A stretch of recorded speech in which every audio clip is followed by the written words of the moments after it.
I'm going to call the meeting to order. January 3rd, 2019, Rush Lake Watershed Restoration Winter Meeting. Meeting's beginning at 7:01 at the Nepeuskun Town Hall. Currently present at the meeting is all directors except for Kevin Fritz, who notified me he'd not be making it this evening, and Ron Baum, who may be showing, and Tom Davis, who may be showing as well, so we'll see on that. Present is one member from the public. I've circulated to everybody the agenda, prior minutes, and materials. First agenda item is the review of the prior minutes. They were from our October meeting, our November special meeting, and our December special meeting. All that meeting audio is posted online, except for the December meeting, which was a very brief meeting, and the minutes cover the meeting in its totality.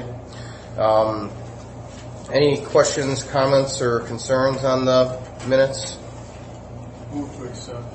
All right, Art's going to move to accept the minutes. Second. Seconded. Any other questions? If not, all in favor of accepting the minutes? Aye. Aye. Opposed? All right, the minutes are accepted. Second agenda item, Treasurer's Report. Todd? The prior checking account balance from our October meeting was $10,056.97. The balance as of December 31st, 2018 is $9,856.97. The net decrease of $200 was the result of the September and October stream samples sent to the Wisconsin State Laboratory of Hygiene for testing. $25 per sample, 4 samples tested in October, 4 samples tested in November. There were no deposits. All right. Thank you, Todd. I'll find one. Any questions or remarks on the Treasurer's Report?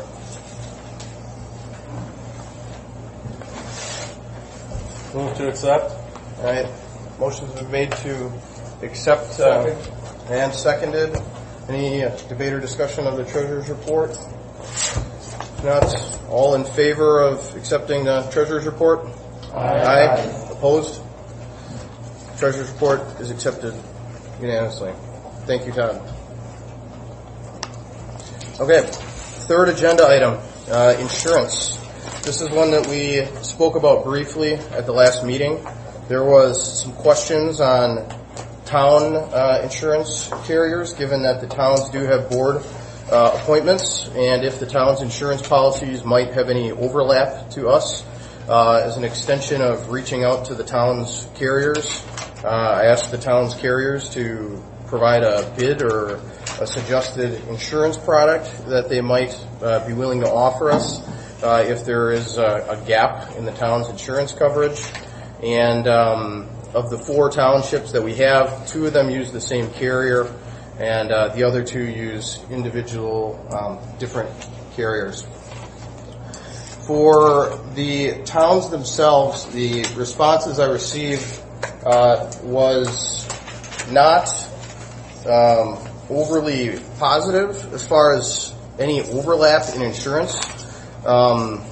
One town's insurance carrier said there's no overlapping insurance that would benefit Rush Lake Watershed Restoration or the town's appointments, including the town's official, who is the representative of the town and a board member, a director of Rush Lake Watershed.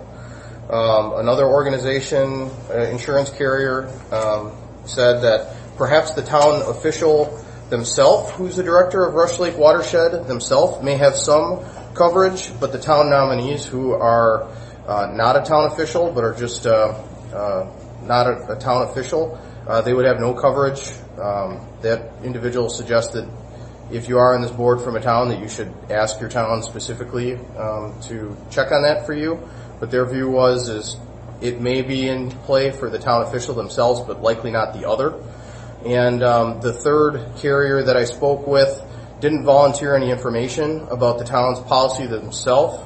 But when I spoke about what kind of opportunity there'd be for us to do to get a bid for insurance, they shared they were not interested in providing a quote of any kind for us. So my guesses on that one is there isn't any coverage in that township that would overlap towards us or the organization itself. So that was a question that was brought up at the last meeting, and that's how I've run it down at least to this point. So questions to you guys, if anybody has any remarks or any other comments as far as that leg of the insurance discussion is concerned.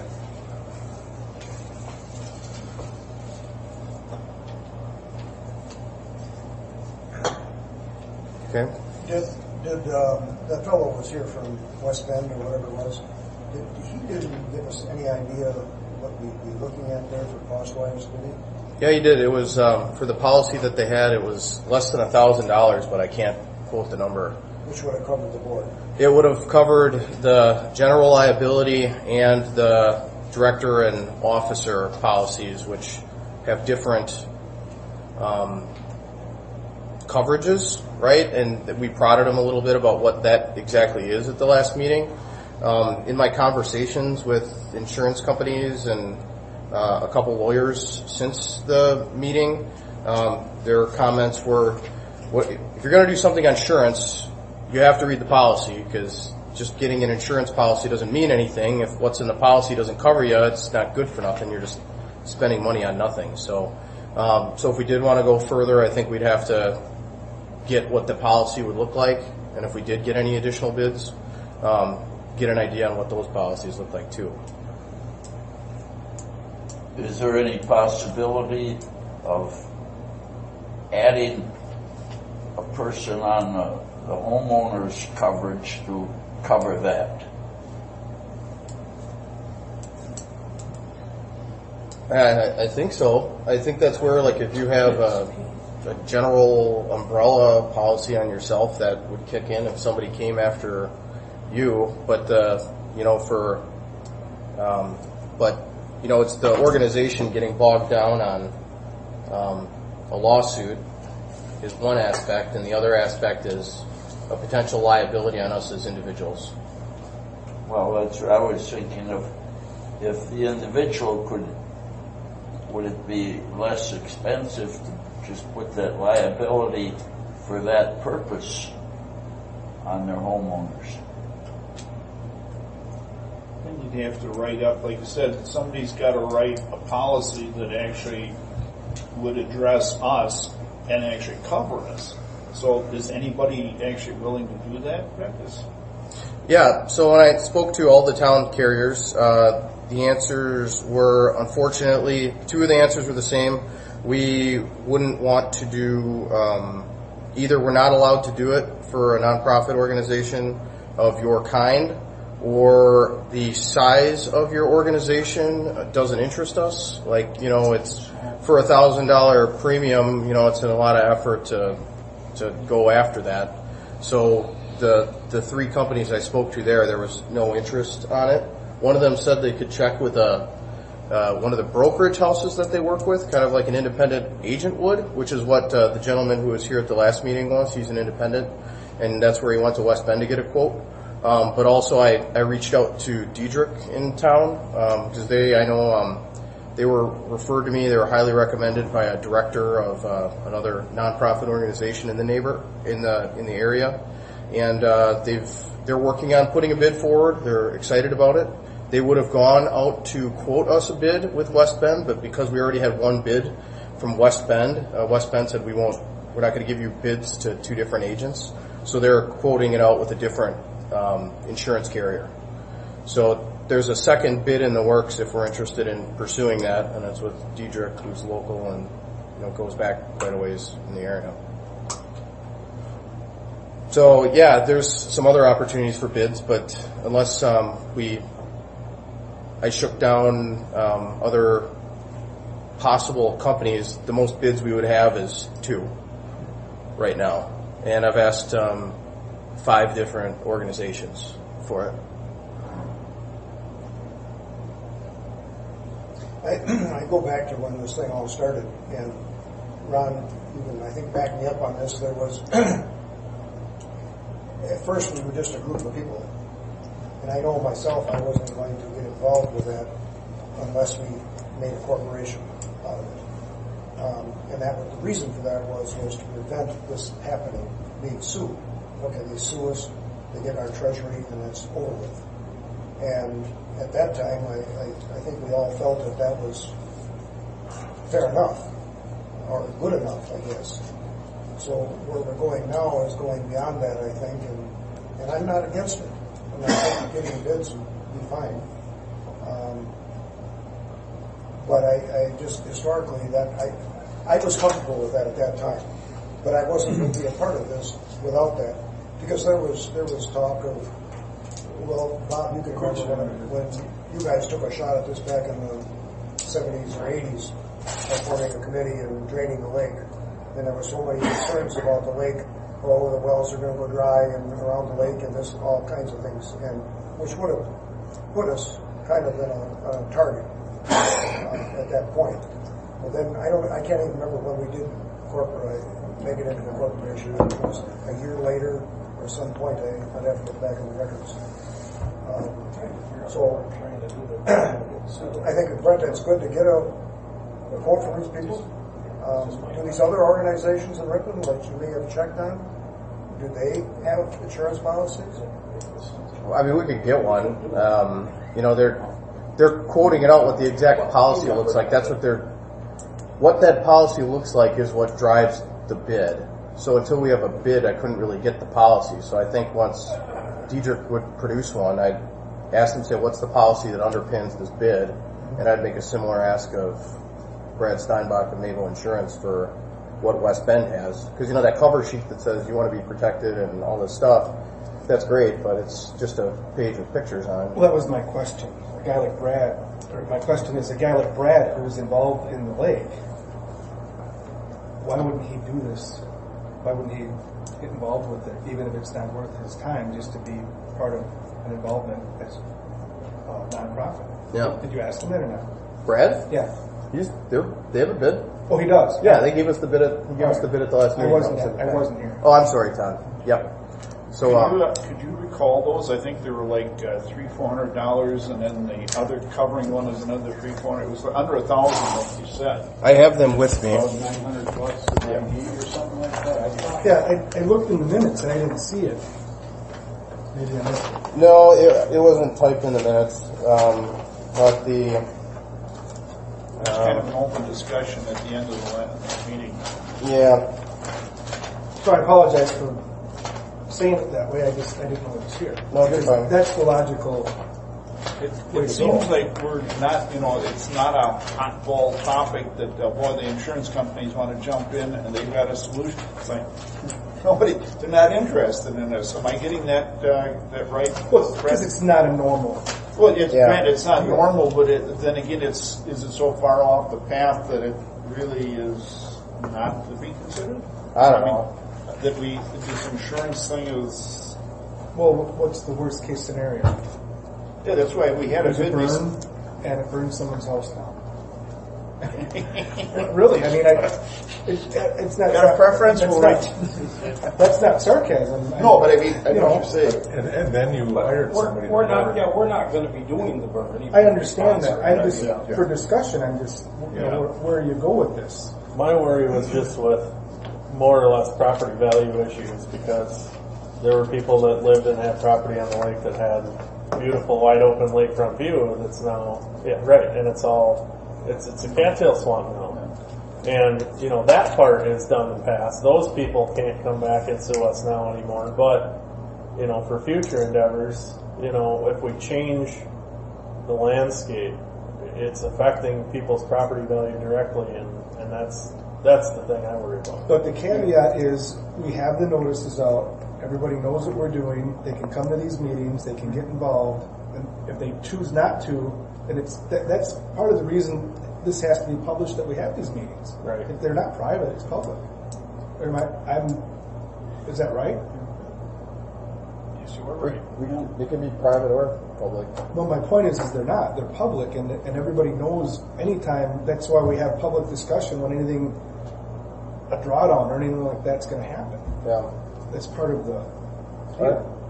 You know, the thing is, I mean, I don't care to really spend any money either if I don't have to. I mean, I get involved with most of the RLWRIs and all the rest of that, so making money, raising funds that you end up paying to an insurance guy isn't my idea either. However, that said, you know, like what Doug said is, you know, I think we're taking a step above where we were at when the corporation was formed and all of this. You know, just I've mentioned this, and I even gave Brett a little thing here about what happened in the Green Lake area and the Green Lake Association and that. I mean, they're multifaceted and all the rest of this.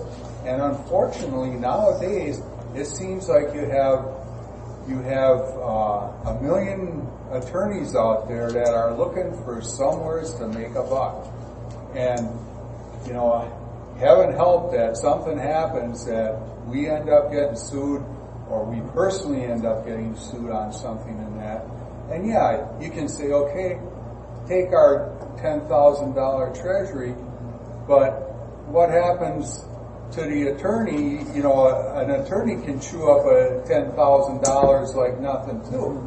So, in my opinion, I'd say at least we should kind of pursue further on it to get an idea what a policy would be, exactly what would be covered. I think that would be prudent, but that's just me. May I respond to a number of questions that were just raised? So, number one, the cost, Todd. The two policies, general liability was $419 for an annual policy. So that's somebody comes to the broad fry, eats a brat, gets sick, and says, "You guys didn't cook that brat thoroughly. I'm suing Rush Lake Watershed and whatever." And then there's directors and officers liability, which that one's maybe a little murkier for what that one exactly is. But that's a $450 annual premium. So if you add them up, it's less than $900 a year for $1 million of coverage on each front. So that's like the cost side.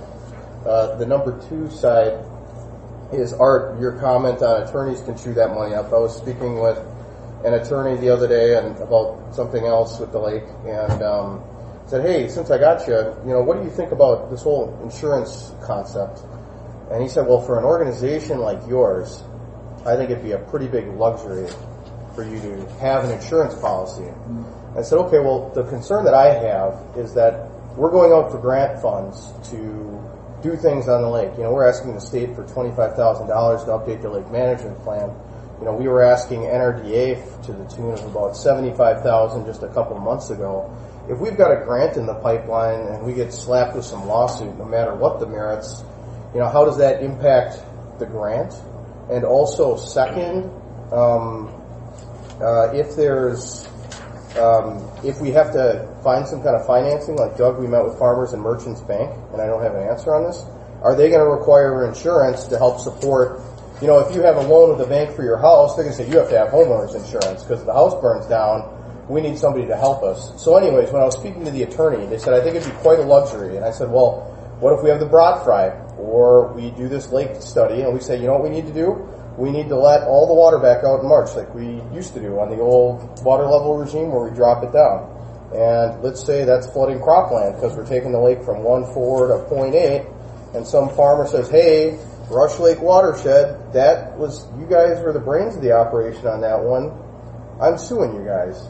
So, and when we talk about that, it's one thing to be advisory, but it's different if our name's on the permit. So, in a matter of like 2 minutes talking to this guy, he went from, I think that's an incredible luxury, to asking me, how much is the policy for both of those? And I said, less than $1,000.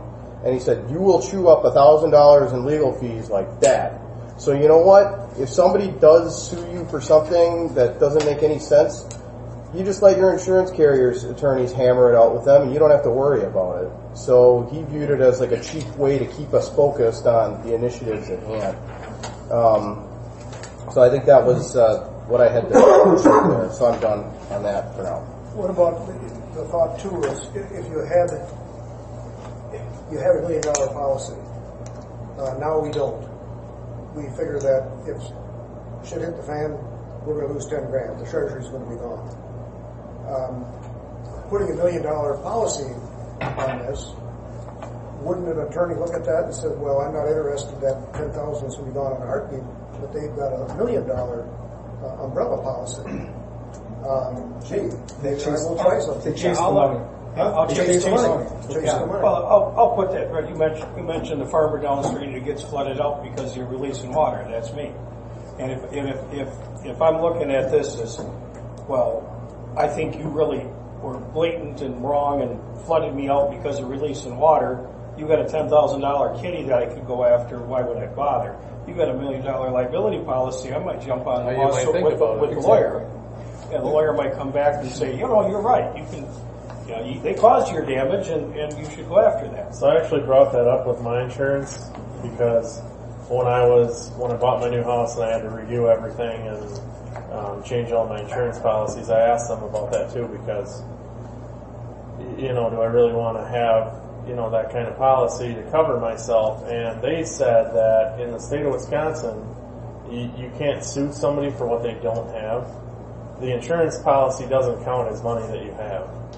So you only really have to insure to protect your assets.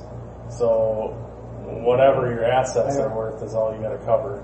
No, I'm not sure about property, but for a business, I don't think that's the case. I'm not sure about that statement there because if you talk about liability in a car accident sort of situation, your liability can go millions over what your assets are, and your insurance is going to be involved in that.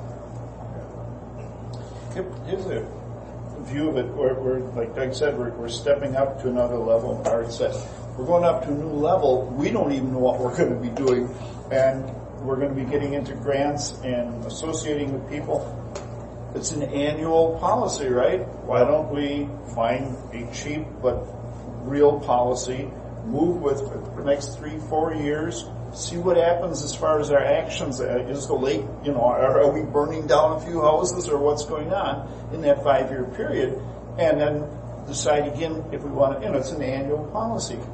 And maybe just for this startup the next couple of years when there's going to be all kinds of big money running around, maybe at that point let's kick the kitty in and burn a few crops. And then just move on from there. Within 3 years from now, say, no, it looks ridiculous now. Right. I trust somebody like Brad Steinbacher. If he thinks it's a good thing for this organization, he's not doing it for the money, put it that way.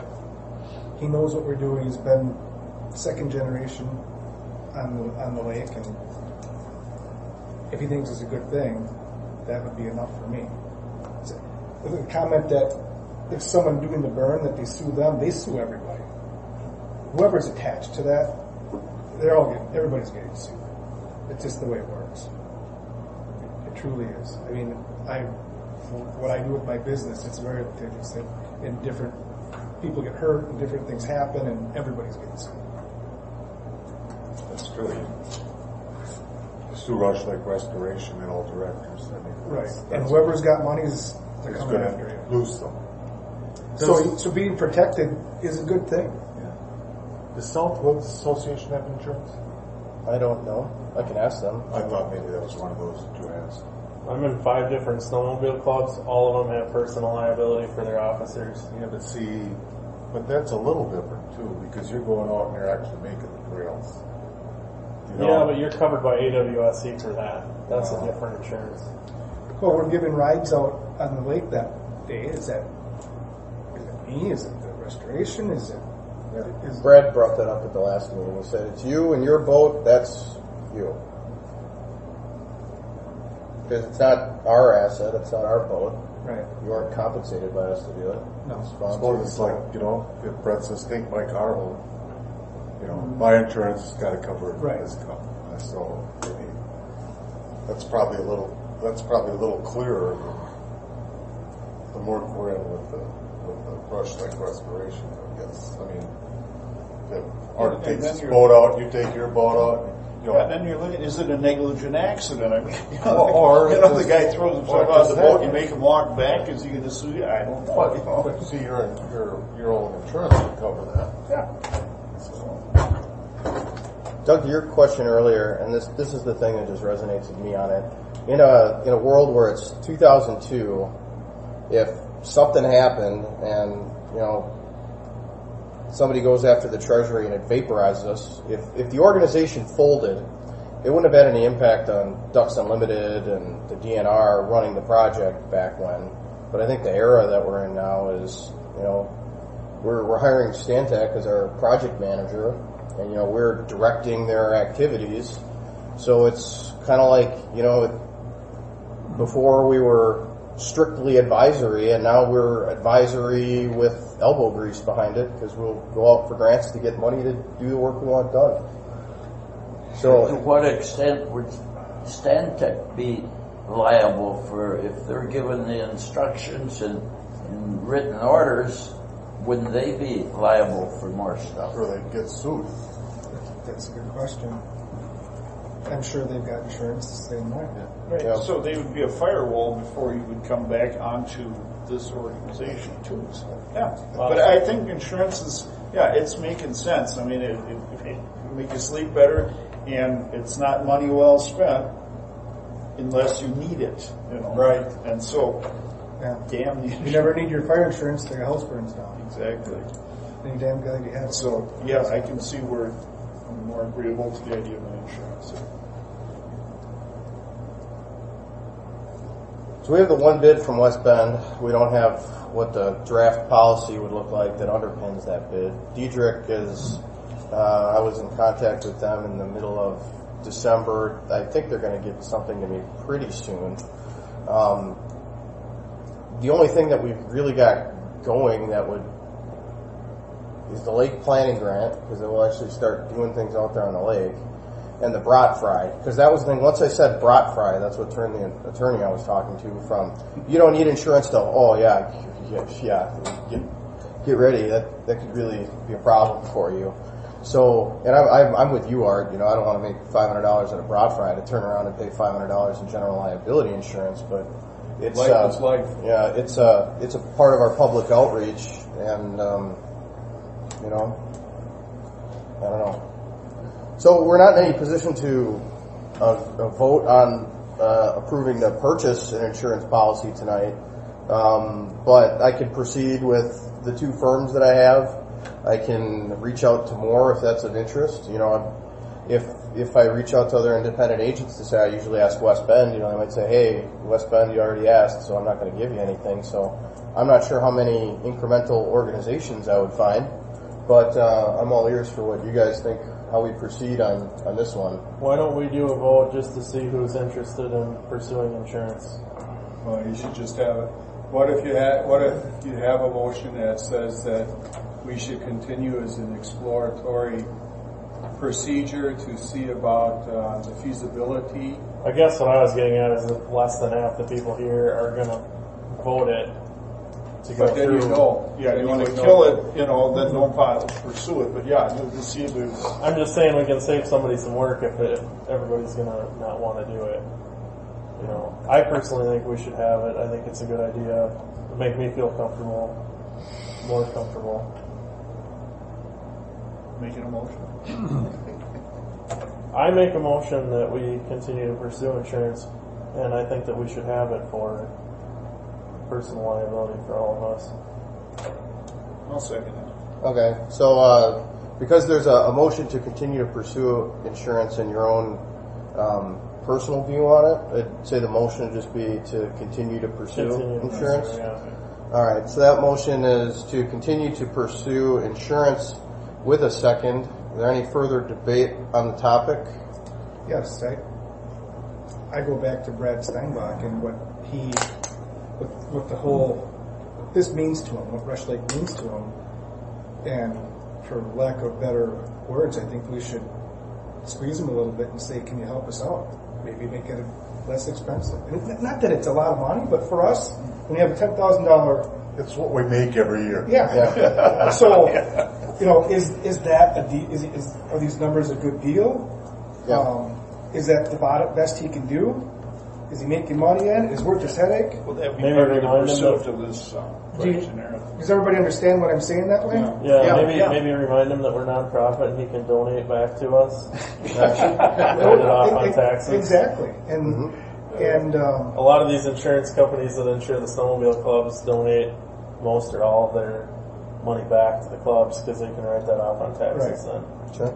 But then again, too, is that's not just he's not doing the he's doing kind of, you know, he's the agent, but he's not Right. doing the insurance. Right. You know. Yeah.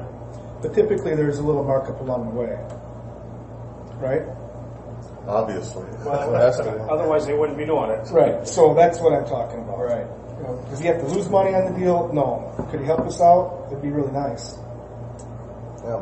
But doesn't that kind of encompass with what our, you know, because we're pursuing it, we're not voting to accept anything tonight. Right. Yeah. So I mean that can be part of the discussion. Absolutely. And that's why you said, is there any more discussion? That's why I brought it up. For what it's worth, at the last meeting, Brad said he'd be happy to come back and talk to us further about it, you know, once we mull it over a little bit, so. Well, can you try and find out more where in line Stantec, whereas we've hired them, do they come first? Are they more liable than we are? And what's their procedure with insurance or with coverage, I guess? Yeah, I'll press them on it, because like one of the things that came from a number of different carriers and attorneys was just ask whoever your contractor is to have their insurance company write to name Rush Lake Watershed and your directors as another listed party, which is very common. But where that might be helpful, it wouldn't do anything for us on like the RLWRI, or if Stantec did the report and we, you know, formed an opinion on it, and it was our judgment call that we wanted to pursue something, and you know, because we're ultimately making the call. So I'll happily. Did that answer your question, Bob, or no? Partly, but the RLWRI, Webster's is probably be more liable than we are. If somebody wanted to sue somebody, they would figure they'd get more right from them. It's their property. It's their... But it's our preparation, Bob. Yeah, I know, but there's a matter of, if they look at it, they figure they could get more from them than they would from us. I guess, could we reach out to Webster's if they had any situation with anybody in the past that have had an issue? And then were they taken care of by... Yeah, that's an easy. Do they ask if we have insurance? No. When I went to the Packers fundraiser night, they said we require you to carry $1 million of general liability. And like that one, you got to believe if somebody walks in a Lambeau Field and gets hurt, they're like, "All right, Green Bay Packers, here I come." But the Packers still require you to have it. So for whatever it's worth, You know, I'll happily ask.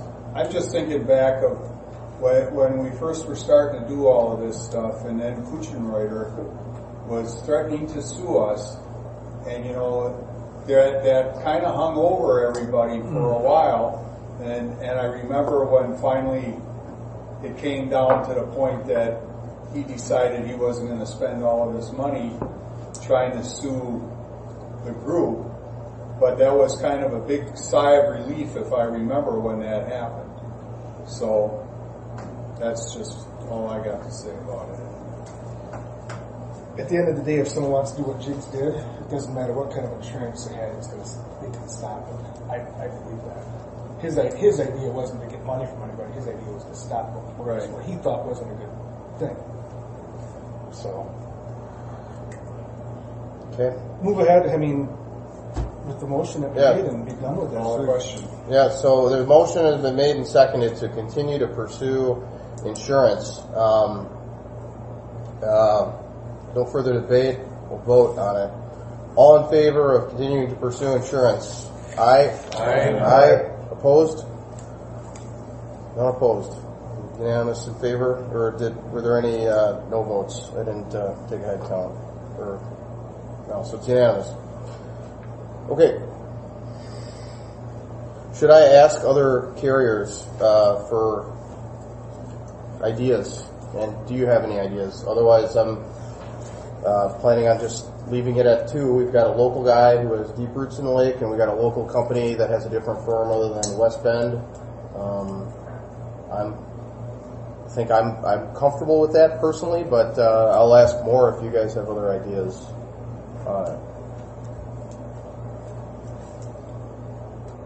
Okay. Okay. So I will get a bid from Diedrich, which should be coming soon. I'll ask for their policy. I'll ask Brad Steinbach for the West Bend policy that would underpin their thing. I will circulate that to all directors in advance of the next meeting, and perhaps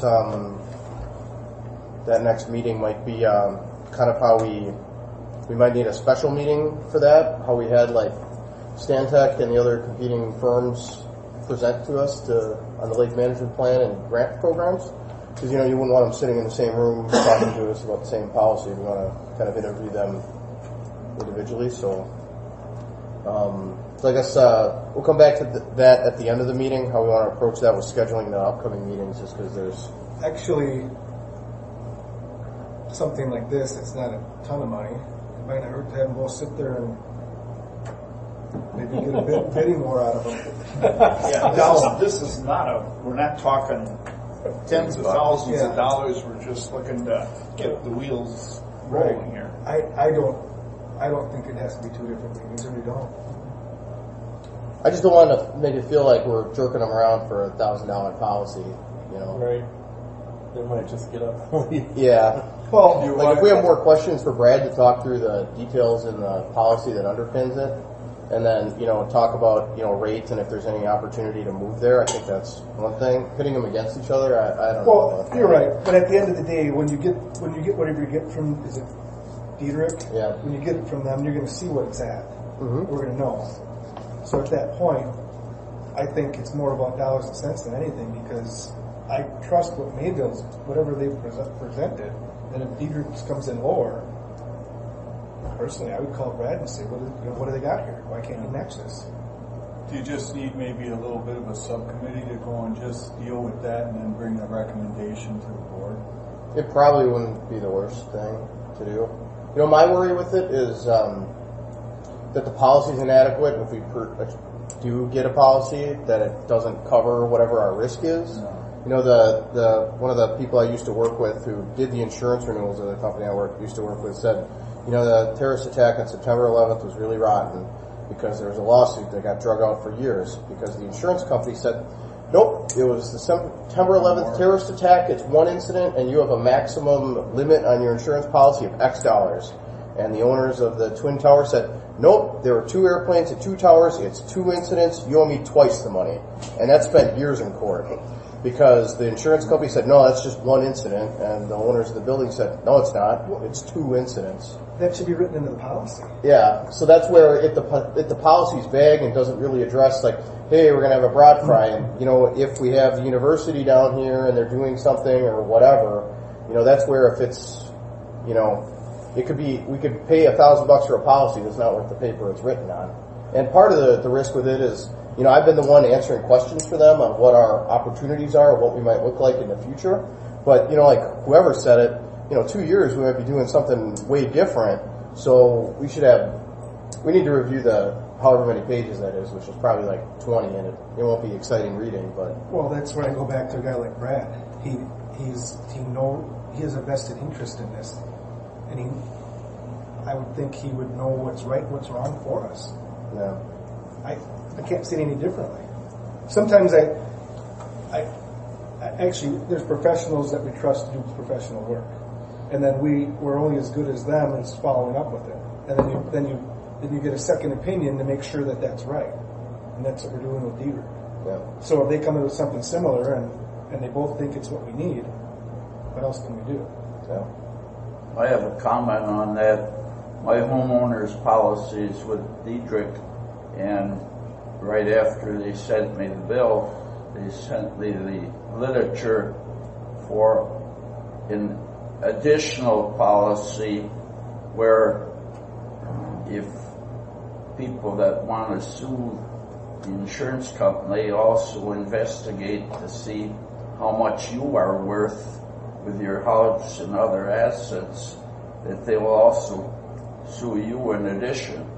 And I read it over quite a bit, and then I talked to my daughter, who is an attorney and a judge, and she said she just put it on hers because she can see when people that are shysters will look up and see what you're worth. And if you have a $10,000 policy as a group, they're still going to sue you for what your house is worth or what your assets are. So it can just keep right on going too. Art, you had a question about forming a little subcommittee to just pursue this a little bit? Well, I just wonder if that's something that, to move it along, and you don't need to have several meetings on that. I'm going to be out of the state, so. I'd be happy to be on the subcommittee if anybody else would. Well, what would be involved with the subcommittee? Just calling Brad and reviewing things and calling Diederik? Basically, yeah. Ask questions on the policy, as it's written, the rates. How do we go about change if we all of a sudden get a new grant? There's teams are doing something else out there. How do we update the policy in a timely fashion so that we don't have an exposure? Because, oops, we just went out and did something that isn't covered in the other policy in case something bad happens.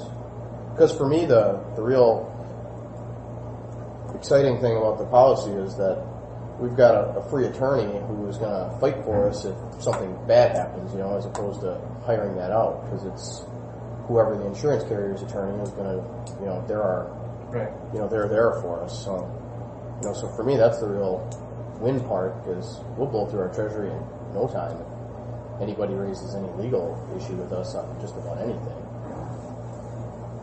So, I think that's it. Let's review the policy and rates and talk to the guys once or twice and make a recommendation at the next meeting and move forward or kill it. You might even be able to do that on a teleconference too. Mm-hmm.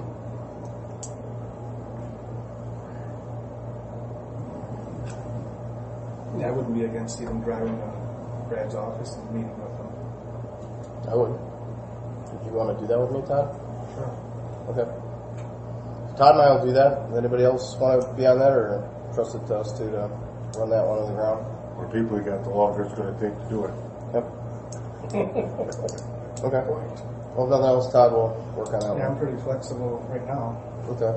This should happen pretty quick. I think in the next 2-3 weeks we'll be able to get it Sooner the better. taken care of. Yeah. Okay. Todd and I are the two-man subcommittee to run it to the ground and present a recommendation at a future meeting, which hopefully will be either our next meeting or our next meeting after that, which we'll get to in the scheduling upcoming meetings. Okay. Does anybody have any other questions, comments, or discussion on insurance? Otherwise, we'd move along to bylaw reviews. Okay. So we're 43 minutes and 30 seconds into our meeting, and we're on our last meaty agenda item. So prior to this meeting, I've circulated to everybody electronically our latest and up-to-date bylaws, which include the revision to add in commentary regarding our stance regarding land acquisition, which was necessary in order to be a qualified nonprofit organization and receive a lake planning grant with the DNR. Other than that one change, there was no other change to the bylaws. So everybody either has the brand new bylaws in electronic form, because I emailed it to everybody, or a printed copy, which I would have provided to you at the December meeting, or I would have provided to you the unupdated version for that new provision, which basically it's identical to everything that's in the brand new bylaws, except it's missing the one section that we added. I've also provided everybody with the commentary, which I provided everybody initially back for our July meeting. I've also provided that same information to John Blazel at our last meeting. Comments from after our last meeting, I did trade some follow-up emails with John Blazel. He said if he had any further involvement on the topic, he's happy to help us. He would begin charging us, but his presence at the last meeting he did for no cost. So any interaction we would have with him going forward would have a cost of $140 an hour, which is a discounted rate. Also, I did speak with George Curtis just the other day. He was interested on if there's any benefit of another television program of his It's Your Environment series regarding Rush Lake. I informed him of our lake management planning process and how one could be really great from a public outreach standpoint, because we do contemplate television and video media in there. And when I had him, I said, hey, George, if we did have some small legal stuff, would you be interested or able to do those on the house for us, look over our shoulder? And he said, sure, I could do that. Just let me know. So for what it's worth, if we have any heartburn on anything we're going to talk about or whatever, John Blazel said he'd be a resource for a fee. George Curtis said he could be a resource for us for nothing, at least at this time. So I guess that sets the table for the bylaw review. In the materials that I've provided everybody at the beginning of this meeting, and I'm not going to review any of this stuff, I put a section in there that said John Blazel shared the 3 Ds of director's responsibilities. I printed, there's a lot of dialogue on that on the internet, but I printed out 2 of the more concise ones that I found on the roles of directors of nonprofit organizations and what the 3 Ds mean. So anyways, I've just shared that with everybody for your consideration later. It's nothing you need to really look at now. But in short, the 3 Ds are there, and our role is really to, accomplish what we want to do, and that means setting things like our mission and working to achieve that. So just recite it because I think it's a really good one. We are dedicated to implementing a practical plan that allows Rush Lake, its affiliated streams, and connected wetlands to achieve their full recreational, aesthetic, and wildlife potentials for the mutual benefit of those who live, work, study, and recreate in the watershed. So that's what we're going after. That's what we set out to do back in our early days, in the early 2000s, and it's what our mission still is today. And in my view, the bylaws should support that as much as possible. So for this part of the meeting, what I would propose is if somebody doesn't have a copy of the bylaws on them, I have a couple extras that I could pass out. But what we could do, and Seth, as the secretary, you're sort of the gatekeeper of the bylaws and ensuring that we're, you're the double check, right? So you don't have a president just steamrolling what we're supposed to be doing. What I would propose is we go through the bylaws, section 1.01, principal and business offices. Have a show of hands if anybody has any discussion or dialogue or proposed changes on the section. If there's a hand, we briefly talk about whatever that topic is. If there's not, we move on to the next one. So we could work through the whole set of bylaws pretty quickly, I think. I don't think there's that many provisions that we would look to make any modification to, but some of them we should be, in my view, we should do some sort of update. So how does that strike the board for an approach on working through these? If you got a couple copies, Or we can share one. yeah. I have 3 copies that I can share, so if nobody... I'll take one. I can't get mine to load. Okay. Send one over here. Okay.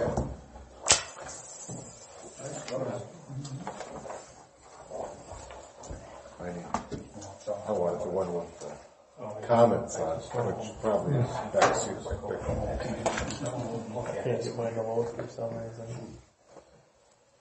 Okay. Well, if that seems like an acceptable approach, I think we'll go through it that way. And, the discussion doesn't need to be, we will change it. It's just a discussion. And if we do want to go ahead and change something tonight, we can vote on something, or we could punt it to a future meeting. But what John Blazel left us with at the last meeting was, the comment was all of our terms, everybody's term is lapsed. We haven't done a re-vote to re-anoint people on the board.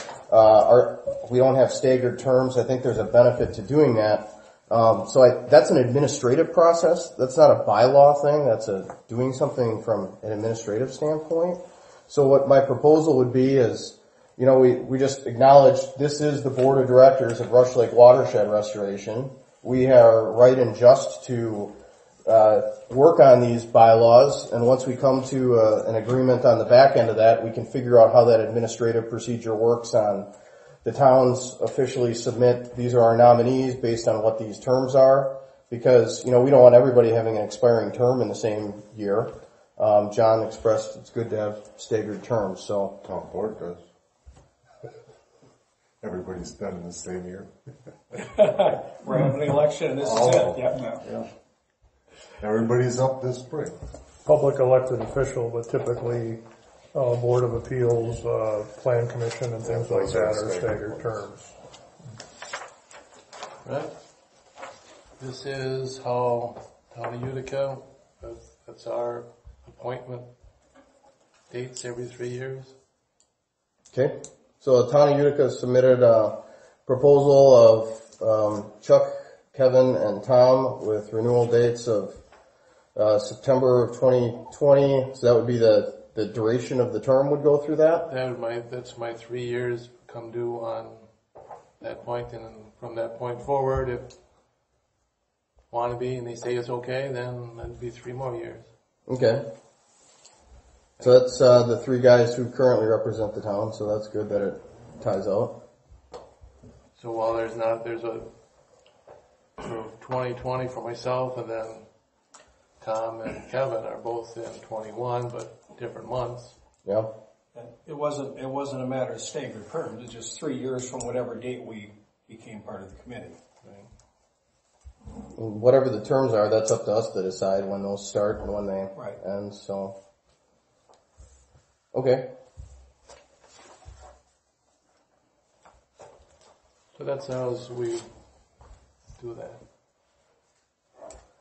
Personally, I'd like to do all the town votes at the same time after we've worked through the bylaws. This is the board. It's not changing right now, so it's the same. So there's nothing different if we voted for it now. So I'd say let's defer on that until we work through the bylaws. Right. That'd be my opinion. Change isn't bad, but changing everything at once is hard. Yep. If everybody changed. Mm-hmm. Absolutely. Move on. Okay. So we'll proceed with the approach. We'll go kind of section by section. 1.01. Does anybody have any questions or comments or concerns on that one that's worth discussing? Show of hands if you do, please. Okay, there's one. It's myself. Formatting issue, and it goes for the second one also. The period after 1.01 is not consistent throughout the document. I would recommend that we strike the period for no other reason than consistent formatting. I'll make a motion to strike the period after 1.01 and 1.02 to make it consistent across the document. I'll second. Motion made and seconded to strike the period after 1.01 and 1.02. Any debate or discussion? All in favor? Aye. Opposed? Okay. A change will be made to the bylaws. Moving on to 1.02. Any questions, comments, or concerns with that one? Show of hands if yes. It's looking like a no. So we'll move on to 2.01, eligibility. Anybody have any questions, comments, or concerns on eligibility of members of Rush Lake Watershed Restoration? Show of hands if you do. I just have a question about it. Sure, please. A member is an at-large. I guess to define the member, back up. That's not, we're directors, correct? Yes. So a member, do we even have any members? I believe there are no members of our organization. I don't think so. We have no membership list. 2.01 stipulates that if somebody wishes to become a member, they'd have to be interested in land conservation or restoration of Rush Lake, and they'd have to apply, and the board would have to approve them as a member, and I don't know that we've ever done any of that. So it doesn't really change anything. I had my hand raised on that one too for the same reason, Todd. When we were looking at lake management planning grants, some of these lakes associations, they have members, and the maximum fee that's allowable to be counted is a $25 a year fee. So we could say, okay, we don't really have any members, but why don't we create administrative functions? So you can be a member of Rush Lake Watershed, write us a check for $25, that's your annual dues payment, and then you're a member of the organization and, you're supporting us. And then what that means, we'd figure out potentially elsewhere in the bylaws, because they don't really have any rights as the bylaws currently stand. They can't vote. They are supposed to receive notice of meetings, and that's it. So, a lot of times people like to be members of things, and it just makes them feel part of it, even if they don't have voting rights. Yeah. So that's my comments like that. If we're going into the lake planning grant and doing work on the lake, it wouldn't be the worst thing to say, hey, let's create a membership function, which would be create a standard form. They file it with a $25 check, and they're a member of the group, and we could go get stickers made or something that they could put on their bumper if they want. Just like this, Yeah. Not obviously the same, but Just a question. When we were first starting this up, we probably had 50 people working on it. oh, at least we had all At those least. subcommittees. Were they all members? No, I was not a member. I was a subcommittee person. I was curious, you could look at them as members. I mean, they all did some work. They weren't on the directors, but they Right. definitely did. I guess one of the questions is, we don't really know, would there be more people here if they were members? I don't know. You make them you feel that you're part of the organization. Right? Not to bring up insurance again, but one of the comments that came up in the insurance questionnaires on getting bids was, how many members do you have? Because whatever insurance policy we have, it extends to the members as it relates to our organization. So if somebody was a member and they're helping out at the RLWRI or something, then they know they're Part of the involved. membership, there's a perk. They Yeah. get a sticker and insurance. Yeah. This membership thing, then would they be getting like updated newsletters that, as far as, if you had a membership fee for say $25 per person, then you're getting your promotional stuff out. You're trying to channel into the community and bring them in. I was just thinking, send out honorary memberships to all the newspaper editors. They're still not going to be here. They're not going to be here, but they're members. And oh, by the way, you're getting this material. You get a chance to Well, keep you invite something. them to the brat fry, they'll come for a free brat. That's one thing I do know I'm about just the saying media there might people, be like something, it might be a tool that can be used to reach media out to people. people. Oh, they're all about the free food. But yeah, that was I had a question mark by that, and that was, the biggest thing was, do we have members and how do we get them if we want them? And I didn't know if that was for discussion on this. Sure. Yeah. Because we're setting the table for the year and everything we've got going, so it's totally in context. So, so the comment, the 2.01 says you can be members, you have to apply for membership. Seth and I, we can make a form that says pay us $25 and we'll, go through membership applications at the next meeting, keep a spreadsheet of who's a member for what year or whatever, who paid. If you paid, you're a member basically. And the money helps pay for stuff as we're doing projects or whatnot. And then their name could be added to the email list. Yeah. Because that email list too, I am, and that's in the 2.02 that I want to talk about, or 2.03 is like, the old email list, it's like, I don't know who those people are. They don't email me. I don't see them at meetings really, except for a few of them. So, it's, if it gets you on the email list, that's something more than just the saying go to Facebook and look at the meeting. Well, and this might be the right time to bring this up. Like I call people all the time to ride up here with me. Let's, come to the meeting. Well, if it was Friday night, maybe we'd come along. I don't care. But would we have more people involved? Do we want more people involved? And would we have more people involved if it was like a Friday evening? I don't know. I don't care. Doesn't bother me at all. But if you're looking for involvement, the people that really use the lake and should be involved in this, they're not here. They really aren't. They don't live here. How do we get them involved? I don't know. No, I'll go back to this because, I moved up here in the end of 2005. There were lots of meetings that I attended. I think the only ones that I missed was when after we had put everything in place to do the drawdown and all that, then I missed a few because I was getting ready to move. That was a run just like you're running up here. That's what I did too. It's about what your desire is and what it's worth to you. I agree 100%. I'm still putting it out on the table. Yeah. I don't know, you're probably going to get the same guys or the same people who maybe aren't able to get here, and especially if you've got people who are local in, relative terms. Oh geez, they're meeting on a Friday night, it's fish fry night. I got other stuff to do. There's always an excuse if you have an excuse. So, I don't know necessarily that you're going to be any better off. I was president of a labor union, and we changed locations and all the rest of this stuff because they're getting people, I can't go here, I can't go there, I'm afraid to go there. We changed all of that, and you know what? We didn't get anybody who came any different. Those that were interested came, and the other ones, they found a different excuse not to come. It's cold and it's dark. Yeah. Yeah. Do we? What would you get with your membership? You said you have no voting rights. You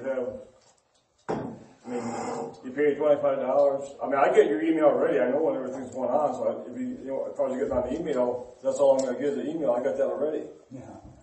Not if I stop sending it to you. You can stop sending it to me? Sure. Here's a problem I have. I spend hundreds of hours a year on this, so I'm looking to jettison things personally. And if I could say, you know what, I'm just going to post the meeting to Facebook, and the audio of the meeting is going on YouTube, and I don't have to send an email to a random list of people that I have no idea who they are or the last time they did anything here. And I know who you are, Dewey, but that's a time savings for me where I can spend it on something else with the lake or myself. Well, and if they're interested, they can contact you and ask for an email. If they were really on top of this, doesn't hurt to send them an email, but if they can't, it's like you said, you don't know half of them. A lot of them, maybe you're dead. That list was from a long time. I happen to be, I get a lot of calls. I'm like a liaison. And I ask the folks, why don't you come to the meetings? Yeah. You probably have 8, 10, 12 hunters down by you that half of them call me up. And Gordy, he'll come when he's in town. Gordy's in Hawaii. Yeah, Gordy's in Hawaii. But other than Gordy, none of those guys come. But they're calling me up. Why is this and why is that? And, the water's this or the water's that. And other parts of the lake, it's the same thing. Why aren't they here? So the membership deal, that's why I talk about, is it the night? What is it? At the end of the day, you have to be dedicated to want to be here. Yeah. Well, we don't know what it is yet. So to answer your question, Dewey, we don't know what it is yet. But in 2.01, you could be a member if you apply with the board to be a member.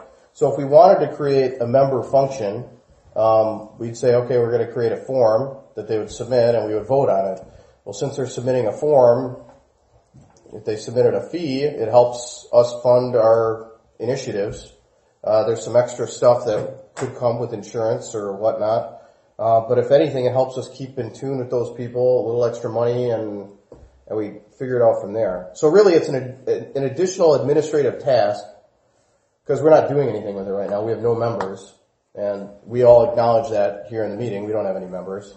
So we would create an administrative task, but it could help us with outreach and it could help us with finances, which help pay for some of this unglamorous stuff like insurance. So, I belong to the American Legion in Amiral, and we have 200 members, but we only get 35 at a meeting. Yeah. And they're all members, but they get, if they came to be the same thing, they have no voting rights, they just sit there and listen to what's going on. They don't come, but they still pay their fee every year, and that helps us with the money helps us do things. We don't. What is their perk? What do they pay for? What do they get out of it?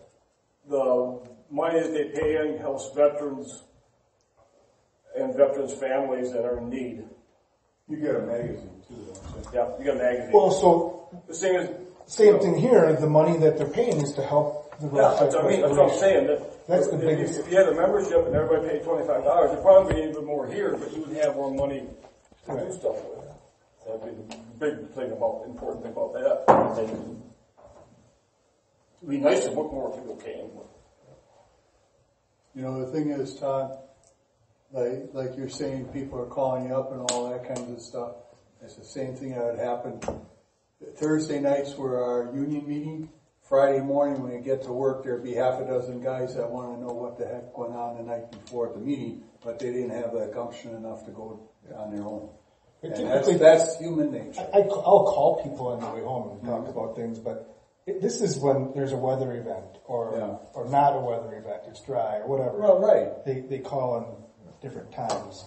But Gary had a question. Yeah, I was just going to say, but really, do we see anything we want to change with this? No. I don't have anything I want to change.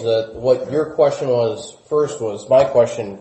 Do we want to create an administrative procedure to start accepting members? And if we did, would we want to attach any sort of fee to that? Yeah, because nobody knows they could be a member. Until I read these bylaws, I didn't know. And these are all on your website, right? I don't have the bylaws posted, but, I can make this stuff putting it online, I could have it up in 15 minutes after people don't read deep enough to even. No, probably don't. They like look at. If you put a picture next to it, they might read it. Well, if we're going to actually solicit members, we should probably get something together before the RLWRI because we could have that on the table. Yeah. I mean, I don't. Why don't you put a place on next meeting's agenda for membership, because then we can decide what we're going to charge, if we're going to pursue it, what members are going to get, that kind of thing. We can punt it. We could spend quite a bit of time talking about that. That's why I didn't know it was even going to be a topic for discussion. I think it'd be a good thing to put on the agenda though, because it's a good outreach topic. Beneficial. It might actually get people to turn out for the meeting more because hey, we're going to talk about how I can be a member and what that means and what I would like as a member, because you could say, hey, I would like this. And here's the one thing, and see before I forget, excuse me for interrupting, could members then be part of a subcommittee to be involved? Or does that only be directors be part of a subcommittee? I think they can. When we did the original steering committee, there were all the subcommittees for... So that's another perk. They can be involved in subcommittees. Or not. I don't know if you attached a fee to it, if that makes it complicated, because you would have to pay to be, No, it's just another perk. Well, it kind of says in the next one that the board of directors shall use the members in an advisory capacity. Which is, so that would be a subcommittee. Right, sure. So they understand, you gotta sell it somehow. And it's not like we're selling anything. They have to believe in what they're doing has some value. Yeah. And be excited to be part of it. Because that's the whole thing. If you're not excited to be part of this, then, why even here? Mm-hmm. I shouldn't say excited, but have the will and have it in your heart. Well, it was exciting before because the lake was such a sewer. Right. Everybody wanted it, even if you didn't live on the lake, or it still was an exciting thing. It didn't cost anything except your time and your input. Now it's, actually it's pretty good. It's not a whole lot different than it was 40 years ago. A few more cattails. Well, yeah, more cattails. But what I'm saying, I know exactly what you're saying. Not as much, before I went to hell, it was all water and it looked pretty, but it sure wasn't. If you got out there, it's more like it was years ago now than it was when we started. Let's put it that way. Well, it was dying. Yeah, or close to dead. Literally, the water lake was. Okay, so Seth, you suggested we just punt the whole member section to the next meeting, and we make an agenda item, Article 2 of the bylaws, membership. Yeah. Yeah, I wouldn't change the article of the bylaws. I think that's good, but I think we should definitely figure out what we're going to do with that. What we're expecting from that. Sure. And maybe we could all think about it in the meantime and have an idea when we get them back. Yeah. And if somebody asks, we can tell them, you can be a member. We haven't decided how yet, but you can be a member. Oh, I'll be twisting arms because Yeah. I think that people should be involved. I It's actually some skin know in the quite a game. few people that would probably be members that would come once a year, maybe. Yeah. I mean, come on, it's $25 if that's the number we come up with. Well, you could also have the $25 gets you a lifetime membership too. Well, we need to. Oh no, that's more. But That might be it'll throw in a $100. free brat each year. If you show your card. Yes. Card carrying members You have only. cards? Well, just the insurance part of it is possible. something for them, somebody to think about. Yeah. So, Okay, so if everybody's supportive of adding that as an agenda item at the next meeting or the next meeting, and I say it fuzzy like that because we've got 2 meetings that we'll be scheduling, and one of them we don't know what the date is yet. And so anyways, we'll get to that. If that's acceptable to everybody, we'll just keep moving? yes. Okay, so next meeting. All right, so then we're in Article 3, Board of Directors. This is us, everybody who's sitting at this front table here. This gets into town appointments and terms, number of directors, all of that. So, 3.01, general powers and number. Any questions, comments, or discussion on that item at this time? If yes, please raise your hand. No? Okay, so we can move on. 3.02, tenure and eligibility. This is a long one. Would you guys like me to give a minute to read through that one? If anybody's would like to read through that one, or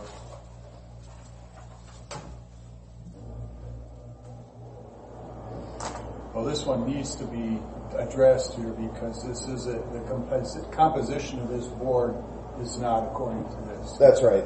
Yeah. So this one will have hands. So I'll give that just a minute, and we'll discuss it.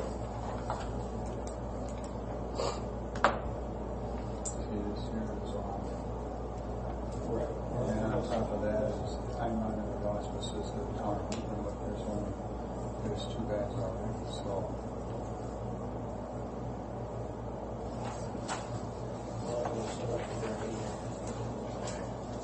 Yeah, right.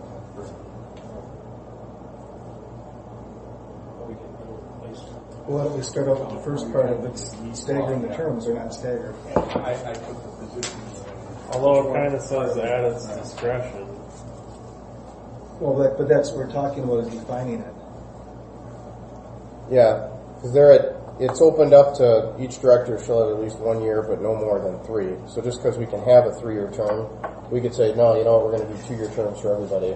In the next sentence is corporations shall stagger terms at its discretion in order to minimize turnover of board directors. Mm-hmm. Discretion can be that it's working, keep it going like it is now. What kind of foreseeable problems would staggering be necessary for, other than an epidemic? I mean, the turnover, the history of this group in itself kind of tells you that you're in for the duration. If somebody due to age or illness drops out, somebody will be picked up by the appropriate township.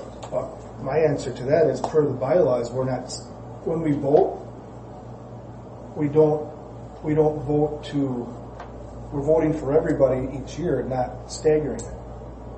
We haven't voted for anybody, and Okay, but we put it up. We put it up for vote every year. only the officers. All right. So the way I view it, Bruce, is it's more of a getting new blood into the organization. If there's 4 seats that come up a year, maybe none of them are going to change or whatever. We say those are the 4 that are going to come up or whatever. If it's the whole spiel, and it's like, you know what, this was fun, but this half of the table is going to vacate. You'd hate to say, wow, geez, 6 is, to start 6 fresh, that'd be more challenging. There's one problem with that.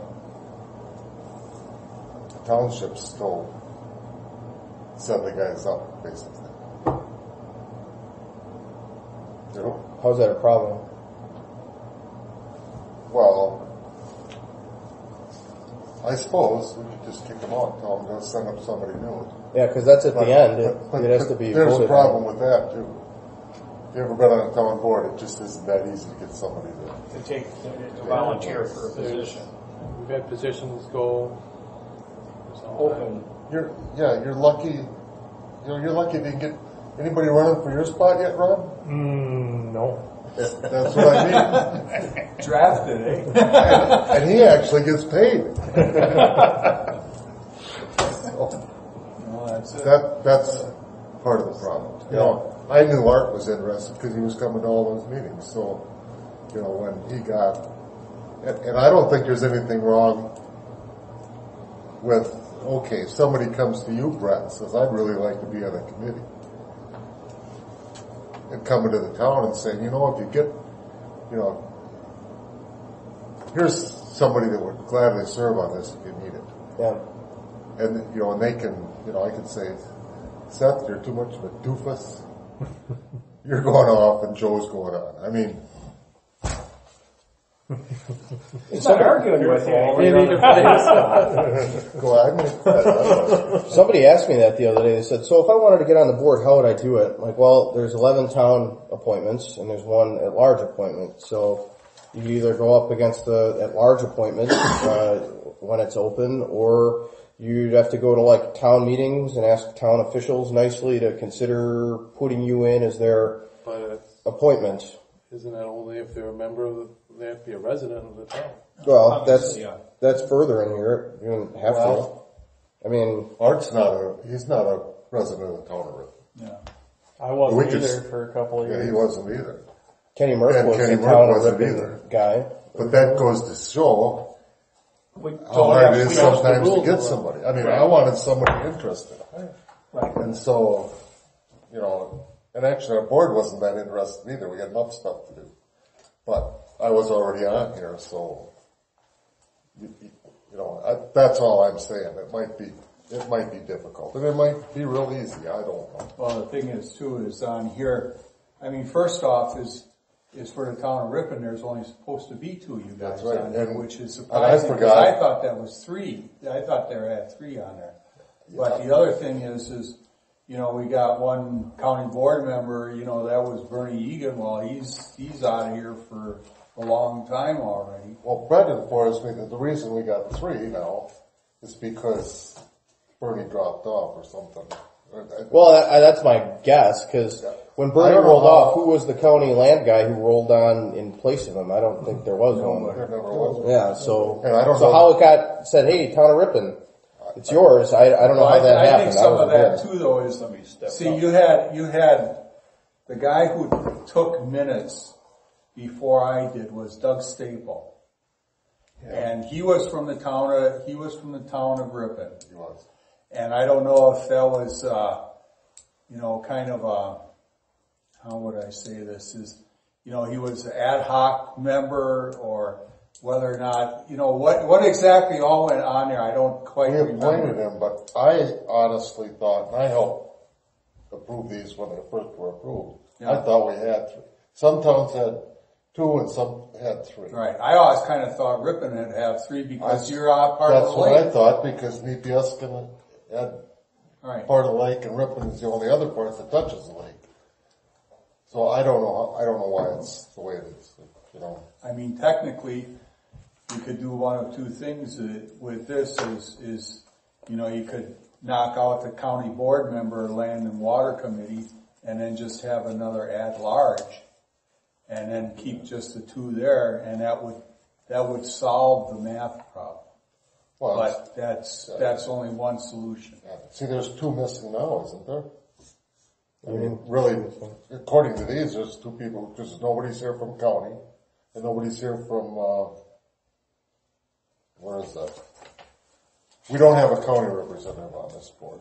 Right, that's one. And we don't have land and water. That's with the county. That's the same. That's the same guy. Yep.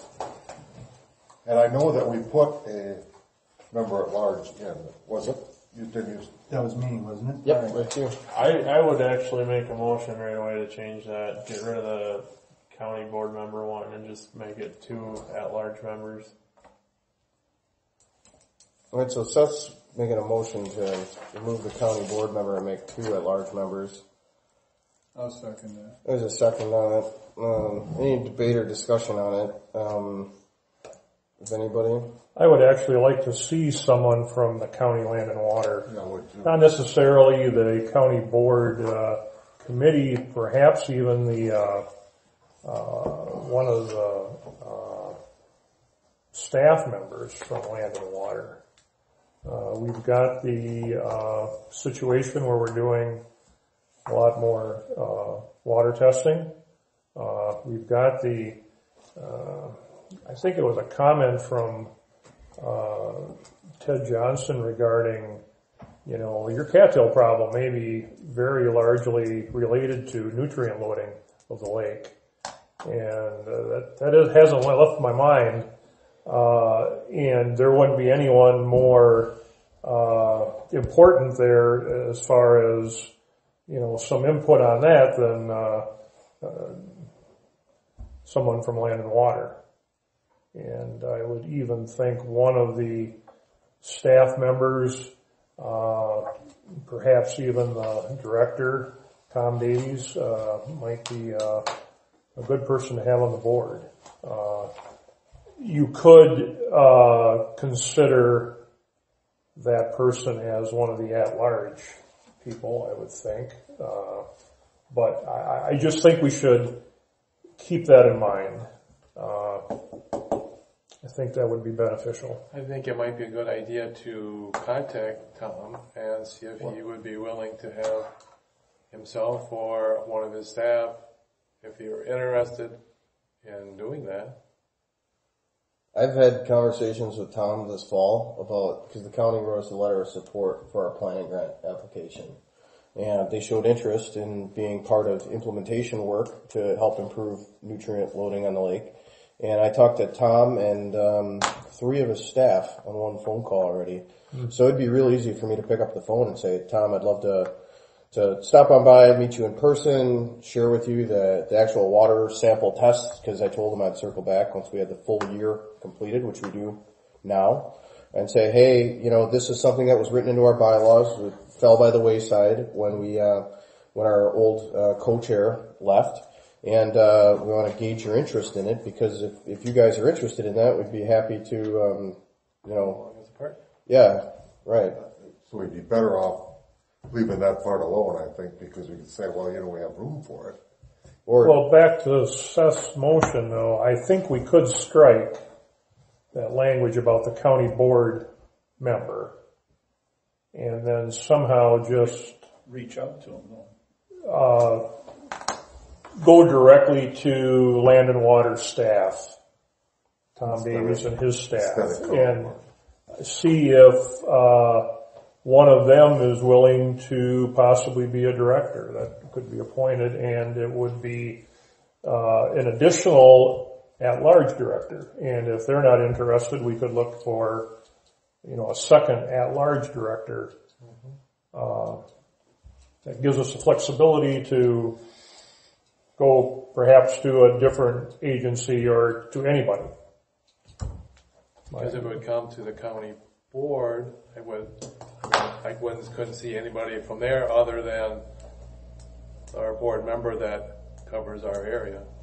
No. It'd be Tom Egan. Yeah.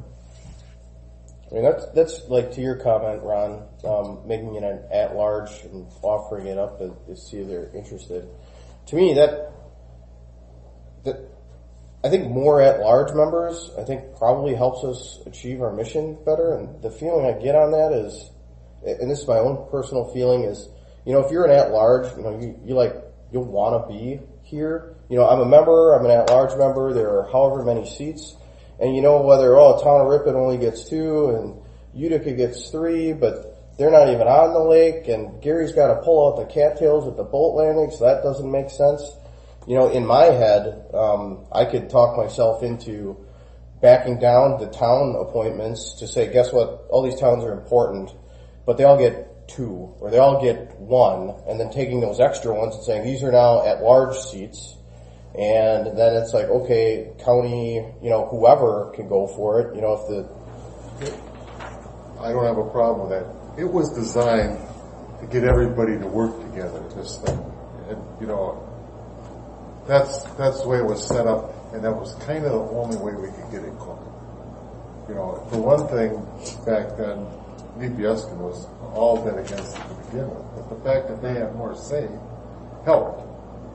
And Utica was in there so big because 8 Mile Creek was going to be involved. And we found that was way too much. I mean, so I don't, I guess that's fine, however you want to do it. It was just a suggestion. I do know that the towns around the lake are probably going to want some say.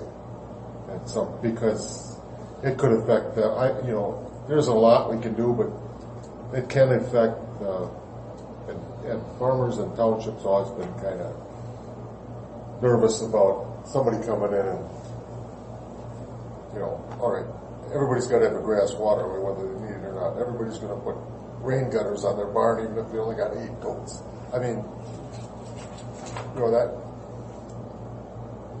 When I'm here, I try to be here for the Rush Lake thing, but I'm also here because I need some feedback on what's... You're a steward for your community. I have to be. If I'm not, then I shouldn't be there. On the original meeting that we had, this is before this was formed and everything else, but on the original meeting, it was going to be 4 or 5 DNR personnel and 1 person, general person, on a committee to do the whole project. And some of us argued that you'd be right back to where Welsh, and I think, Bob, you were part of that group, and Minor Harris, and nothing would have got done. And so that was before. That was the original idea. No, that was before that Cheryl Riesebach came in here. And I happened to talk to someone, George Meyer was in DNR at that time. And he said, damn it, we're going to get something done with that lake. And they sent the right person to do it because she was a real son. And after she started those first couple meetings, that's when it all got going.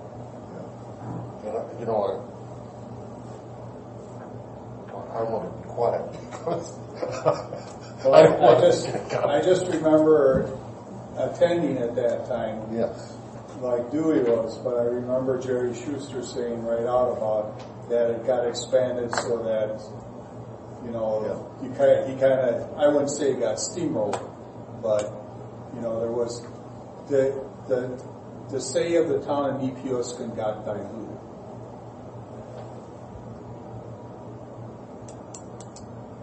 Anyway.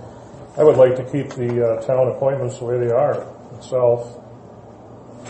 Yeah, I think that's been, what do you want to say, our heritage since we started for the most part. I'd like to keep that, and it ensures that you've got geographically, you've got better distribution among the board members versus, a lot more at-large,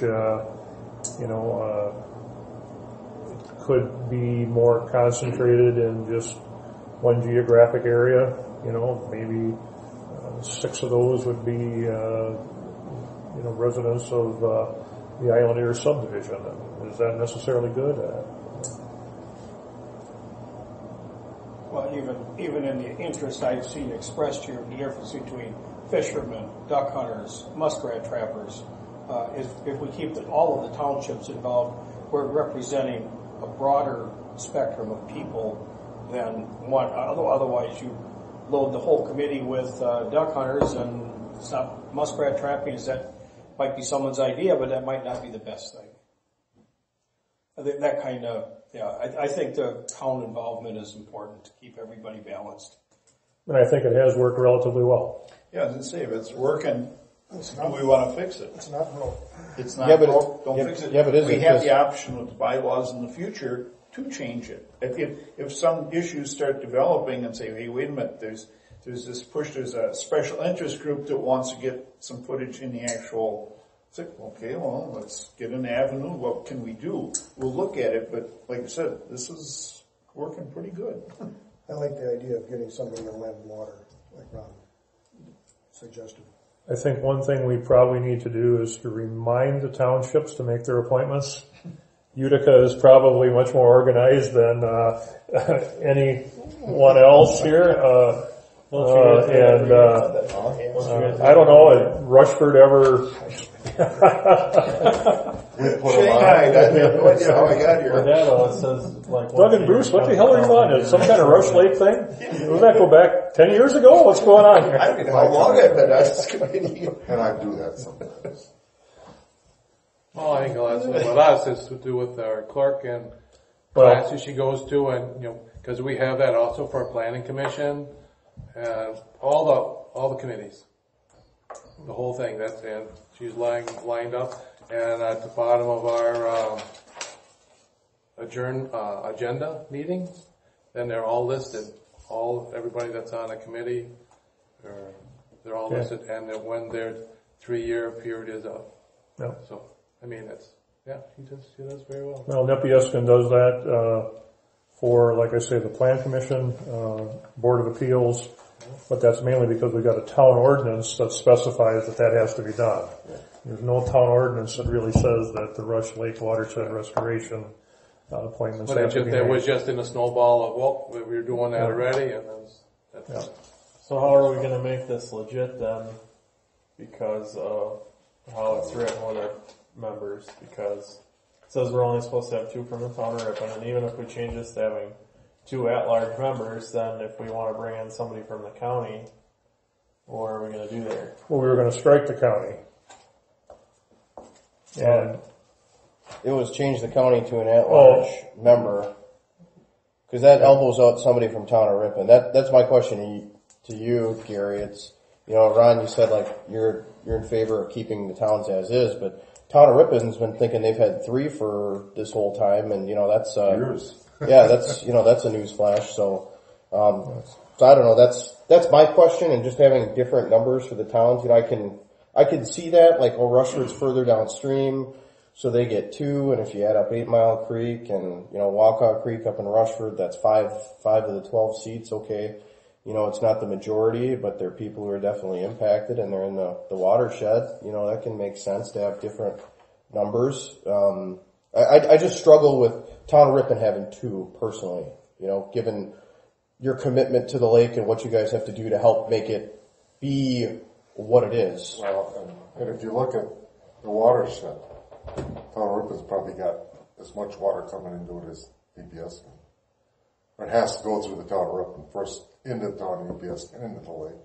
Some of it comes in before, but not much. Most of it comes into the town of Nepeuskun, then into the lake. But, there's not much comes from this side. And there's probably nothing coming in from, I'll take that back. Never mind. Well, in order to make this come out right, we could just have every township have 2 people, and then make a couple more at-large people so that we can keep everybody that's here without having to, operate outside of the bylaws. Or increase the number of directors to 13. Yeah, or we'd have to increase the number of directors. We could do that too. And that's not a bad number either, because it's odd.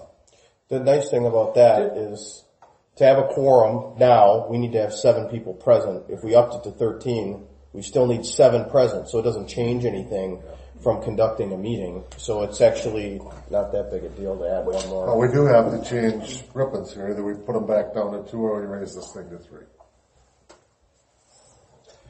When we added a member at large, did we fail to add a member to our board? We had 11 before that, so Todd turned it from 11 to 12. Okay, I did. That was in the original resolution that was signed off. It was explicitly called out to change from 11 directors to 12, with the 12th being at large.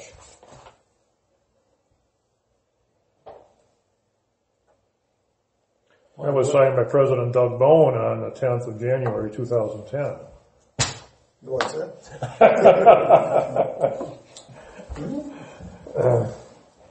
2010 is when that was done.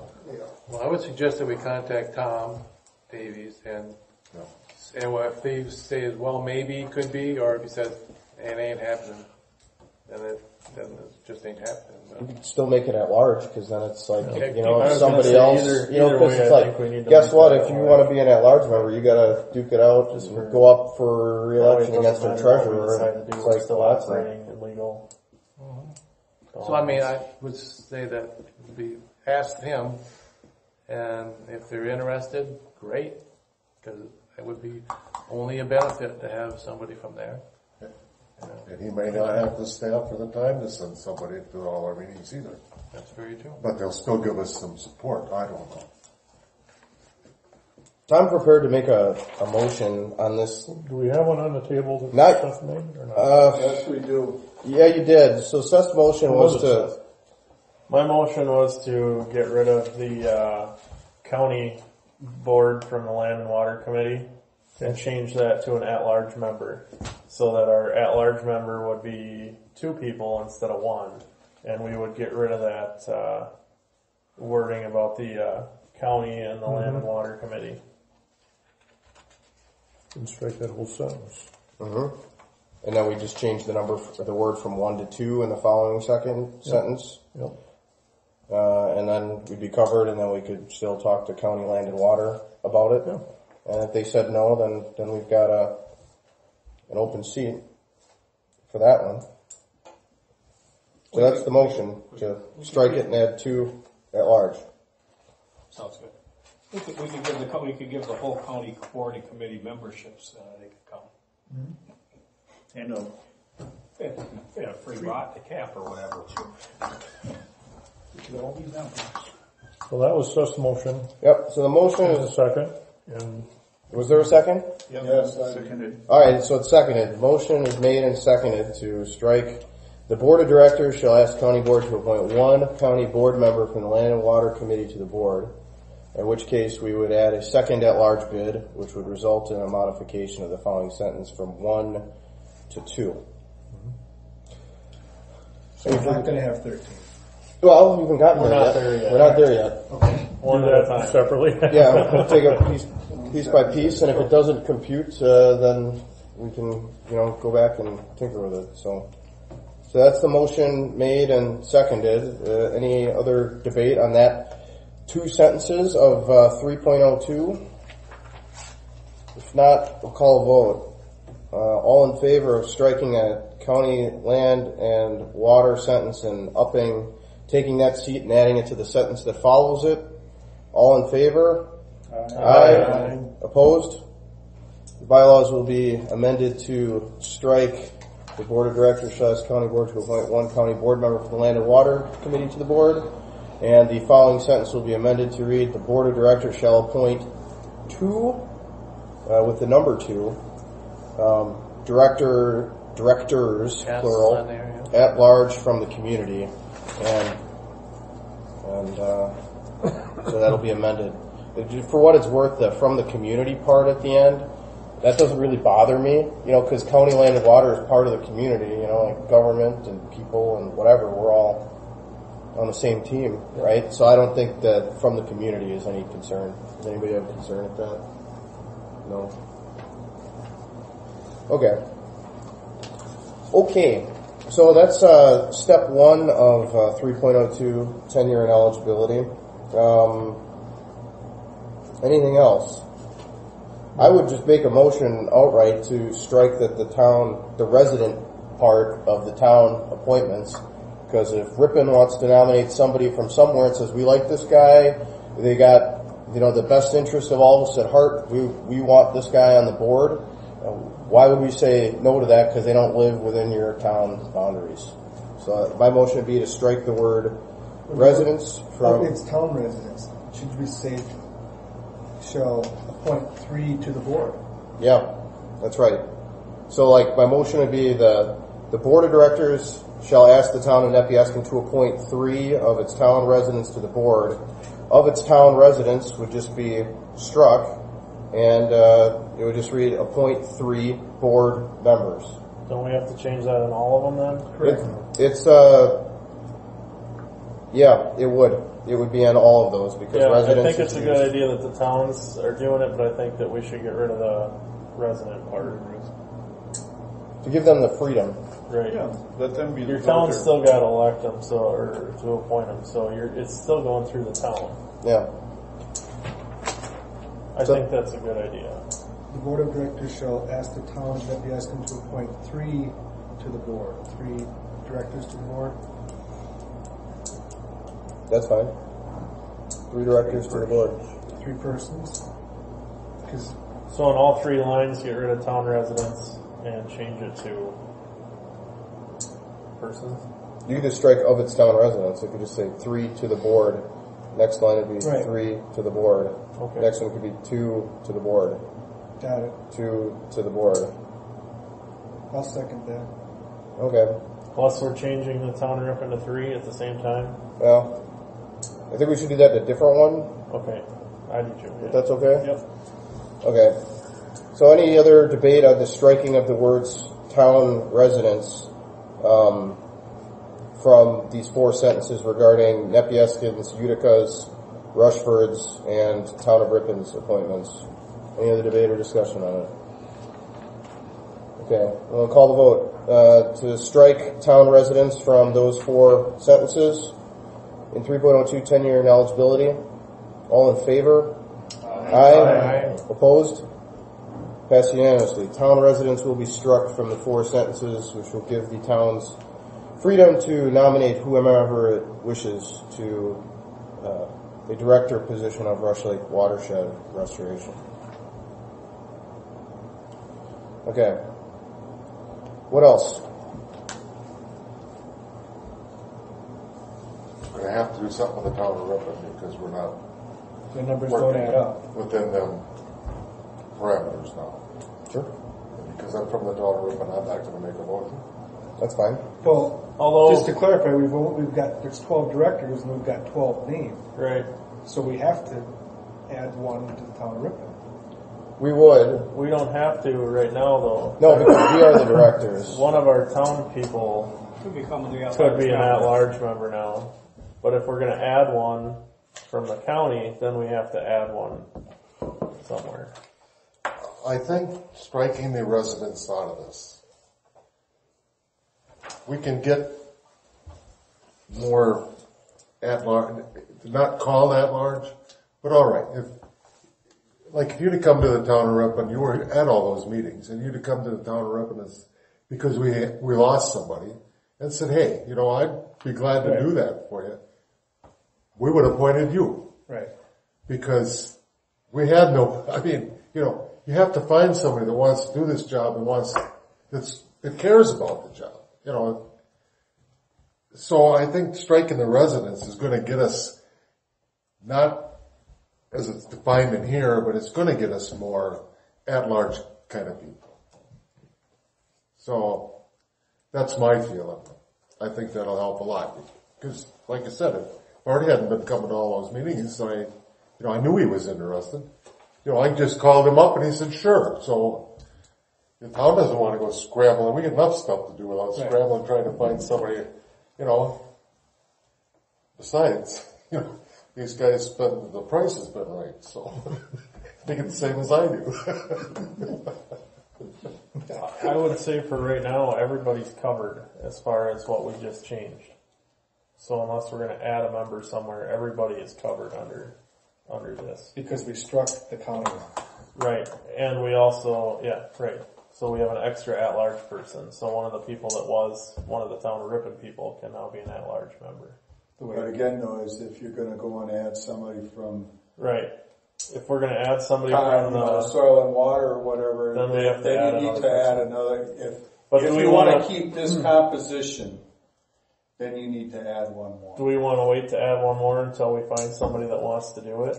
I'd be in That would be a favor. good plan. I'd be in favor of adding 1 more tonight. It doesn't change Well, anything from composition of meetings. Going back to how things work in the area, I think the town of Ripon should have the say for 3 people. I agree. So that's why I'm saying that should change to 3, and we have the 2 at large. Okay. With the 1 at large could be, well, there's 2 ways of doing it. Change it to 3 and then go back to hoping to get the person from the county in here. Well, then the easiest way to do that is to change it to 13 members and change town rep to 3. Leave the at-large at 2. Mm-hmm. If we get someone from the county, we get some from the county. Hopefully we do. That would leave an open at-large seat, which could be filled by anyone that the board elected. So as of right now, if we changed all this, we would have 1 open position. Yeah, which doesn't change anything as how we act. The idea is to try to get that, is it the land and water person? Yeah. You want to make a motion? Yeah, I'll make a motion to increase town of Ripon to 3 appointments, and similarly to increase the number of directors from 12 to 13 and 3.01 in Article 3, which would then allow for 13 directors. I'll second. Motion is made and seconded to increase town of Ripon to 3, and also to increase the number of directors from 12 to 13 in the preceding section 3.01. Any further debate or discussion on the topic before we vote? Do you need to go and specify that you're going to have 2 at-large then in there? We already did that. We did that, okay. Mm-hmm. That was the original motion on that. Yep. Okay. Okay, so I'll vote on it. All in favor of increasing town of Ripon from 2 to 3 and increasing the number of directors from 12 to 13 in the prior section. All in favor? Aye. Opposed? Passed unanimously.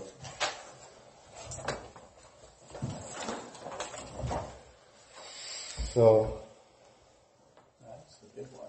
I think so. okay. Okay, so those changes will be made. Anything else in 3.02 tenure and eligibility?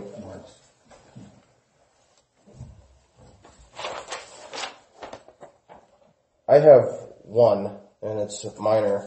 The second to last sentence reads, all appointments are subject to approval by a majority vote by the board of directors. So what that says is towns or whoever can nominate whoever, but ultimately you have to be voted on in the affirmative by this board to be on the board, which is fine. My comment on that section is the word board members isn't defined anywhere in the document, and that only bothers me because we have members in the preceding thing, and I just would like to alleviate any confusion. So I'd just like to insert the word, change board members there to members of the board of directors. So it would read, all appointments are subject to approval by a majority vote by the members of the board of directors. Yep. That's my motion. Second. Motion made and seconded to change the sentence as read. Any further debate or discussion? No? All in favor of making that change? Aye. Opposed? Passed unanimously. The change will be made to revise the words board members to members of the board of directors. Does anybody else have anything else on 3.02? See a hand if you do. I guess I have to go back to just because I'm not understanding. The corporation shall stagger terms in its discretion in order to minimize turnover of the board of directors. So, but we're not doing that. We are. We haven't voted for anybody in over 4 years since. So why is it in there? Because that gives us the freedom to say, you know what, we're not going to stagger terms, or we'll stagger terms. We're going to do them all 2-year terms, and we're going to alternate 6 roll off 1 year, 6 roll on the next. So this says we can keep it between 1 year and 3 years, and we can use our discretion to stagger them however we wish in order to minimize turnover on the board. So we could say, you know what, we don't really need to stagger them because we're not really going to have that much turnover. But that just gives us the flexibility to do it however we want. Your question, though, I think doesn't get at how the thing is written. It gets at to the question of how we administer the organization and how we say, okay, guys, we just agreed. Everybody, Ripon gets 3. We added the second at large. We need to have official nominations from the towns, which I would call this from Town of Utica a nomination. Right here, these renew dates, I would say this is Town of Utica's view on what the terms would look like, but that's not up to Town of Utica. That's up to us to decide. Similarly, okay, if we can have up to a 3-year term, and you say, do we say, Town of Ripon, time to renominate people? You nominate someone for a 1-year term, you nominate someone for a 2-year term, you nominate someone for a 3-year term? Or, how do we just administer that? So I think that's what we have to decide. I think it needs to be consistent because there's nothing in place.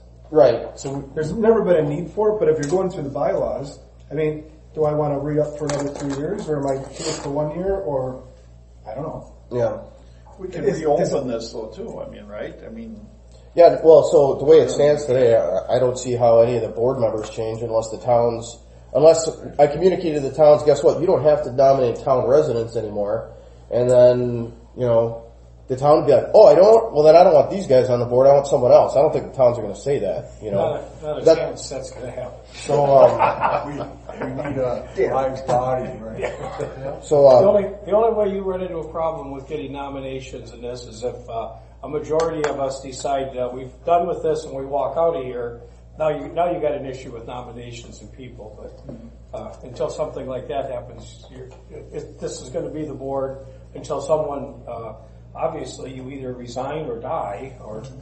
Well, that's how our 2 positions were filled from your original cast. It was through the deceased. Deceased, yes. Yeah. I think the only one that resigned after a while was Rob Stone, and that is because his wife was going through her thing. Doug Staple too, I took his spot. Yeah. Kenny Murray. I think Bob Hunter did too, because he just couldn't cut it. But he just couldn't do it anymore. It's kind of like being on the Supreme Court. You resign, right? So physically fail, I guess die. that's the problem that I have is why does it even say that the terms shall be staggered? Because they're not. But see, the thing is I wonder again, going forward, if this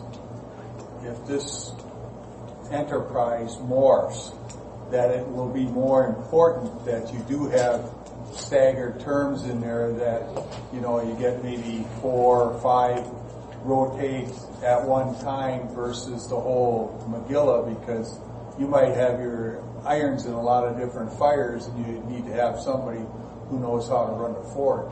I compare this to a school board.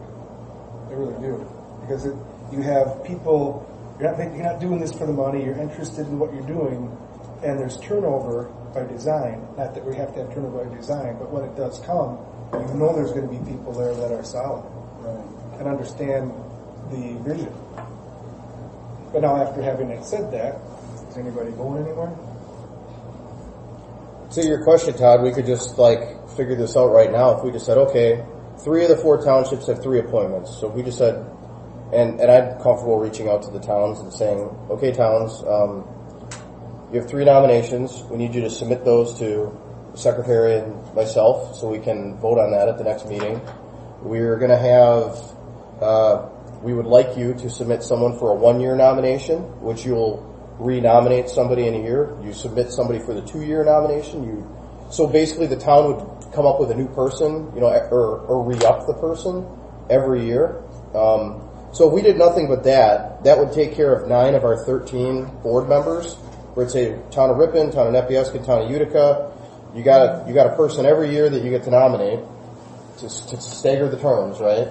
And then all we'd have to figure out is, okay, how do we fill in the blanks on the other 4, which is the 2 Rushford nominees and the 2 at-large nominees. And you could say, okay, we want Rushford to put someone up for 3 years and to put someone up for 1 year. And we want the at-large to be a 2-year and a 1 year. We can do it whatever to fill in the blanks so that there's 4 people in the 1-year bucket, 4 people in the 2-year bucket, and 5 people in the 3-year bucket.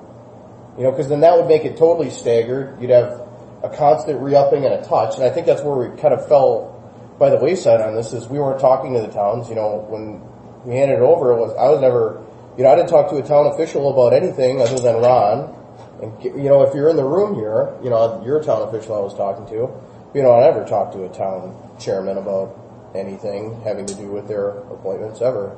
So that's where I think having that touch to say, hey, guess what? Here's the new rules of the road. You can appoint whoever you want. They don't have to live here. And you've got this rotating schedule. I think that's easy, and it helps from a town governance standpoint, because you can think we have somebody every year to nominate, and maybe that helps, and it helps stagger the terms. So It's written, but we're not doing anything. So if we're not going to use it, then why is it in there? I think we should use it.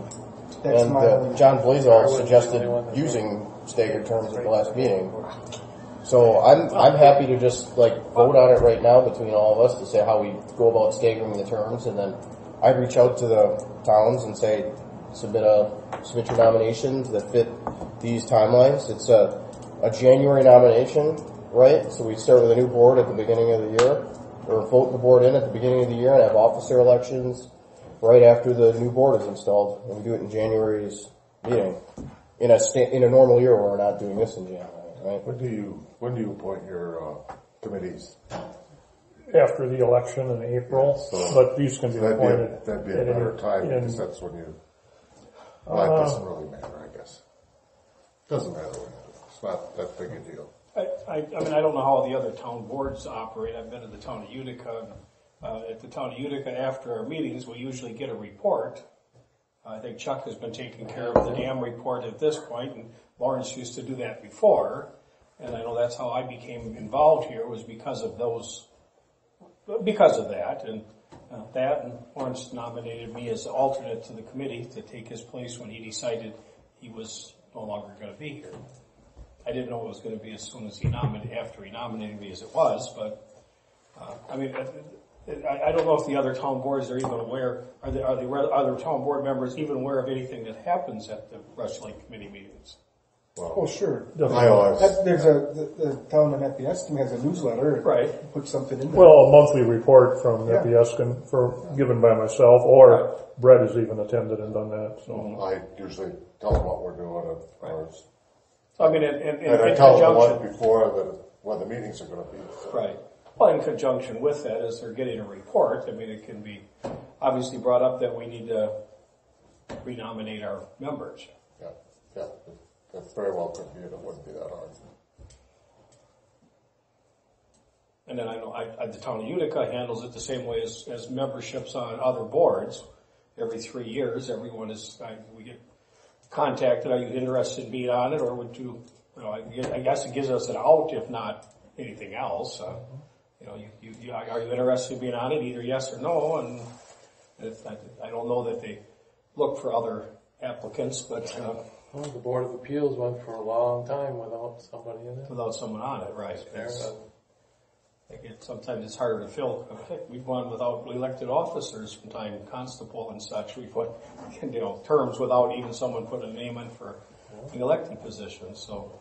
On that's where I could use a Facebook page like, hey, would you like to have a say in Rush Lake Watershed? There's 4 rotating director positions that open this next year. There were these 3 townships or 4 townships or at large or whatever. Attend a town meeting and, in the public comment section, raise your hand and say, I'm Joe Blow and I'd like to get involved in this project, and I understand that you have town appointments, and I think I'd be a good appointment because of this, that, or the other thing. Because I'm already a member. Because I'm a member, there you go. Yeah, and a member can do subcommittees for the board. They have to have some type of legwork into it, and at minimum be a member. But ultimately,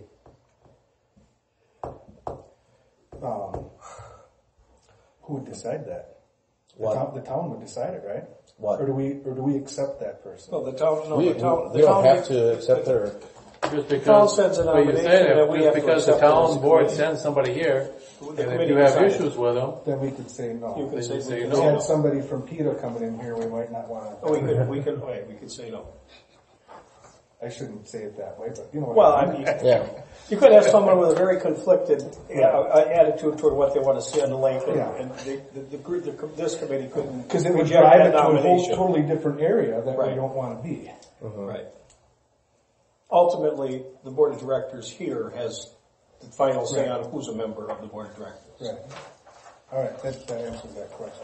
That's what I thought. So my vote on what you said, Todd, is I'd say we keep the language as it is on the staggered terms.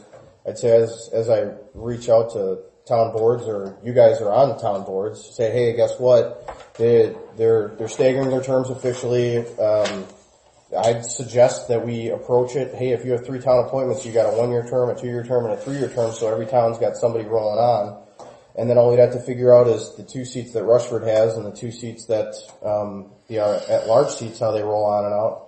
And then then we know who the terms are for what seats, and then it's an administrative thing that we just do like clockwork next January and the January after, and, the towns understand it. We can The at large, we could do right here. Yeah. But it should, There's no other place to do it than here. And I guess, Rushford, if there's two, I'd say let them have a 2 and a 3 instead of the 1, 2, 3. So like the at-large, you could say that's permanently a 1-year nomination. The at-large seats are open every year. Not to say, Todd, you gotta get voted in every year and everyone else only gets voted on once every 3 years or something like that, but I don't know, you could... Well, you don't want them to have to spend too much effort campaigning for his position. Yeah. Honestly, Is he breathing? I think the at-large person ought to be at least for 2 years. Because otherwise, sometimes you get a storm comes in and if you got 2 years, you're going to be working for 2 years. If you're only in the first year and you think, all this darn work, I know these guys don't like it, but it's the right thing to do. Am I going to get booted out? I think they ought to be on. I think they should at least have. If I walk away from here and someone comes in and you guys are like, well, he really thinks differently, he or she, and it's like, but you never know, it might be the right thing for down the road. And after 1 year, they're gone. You can pull the hook on. But we could do that anyways. There's provisions in here that we could vote a director out, if we wanted to. Same thing for, if somebody quits, we go back to the applicable body and say nominate someone for the remaining part of this term because they walked.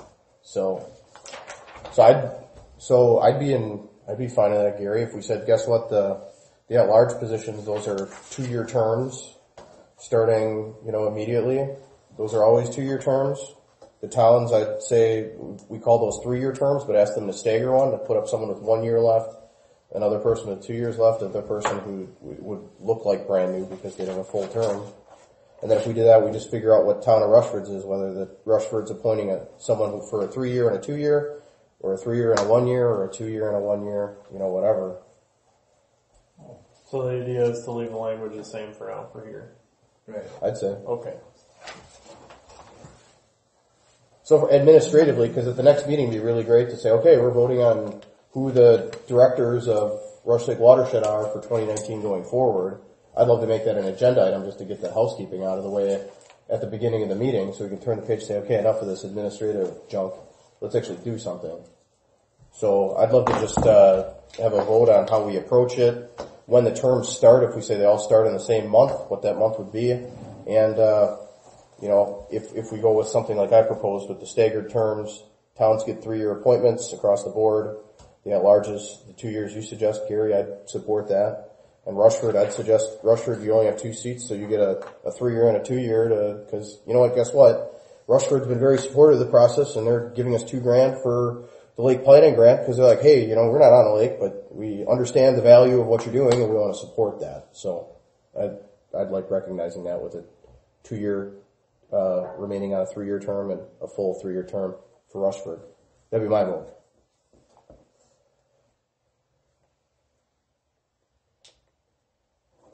So if we did it that way, there would be 3 people nominated that would have 1 year of term left, which we would re-vote for in next January. I propose we address the director positions at our January meeting. We would have 6 people who would be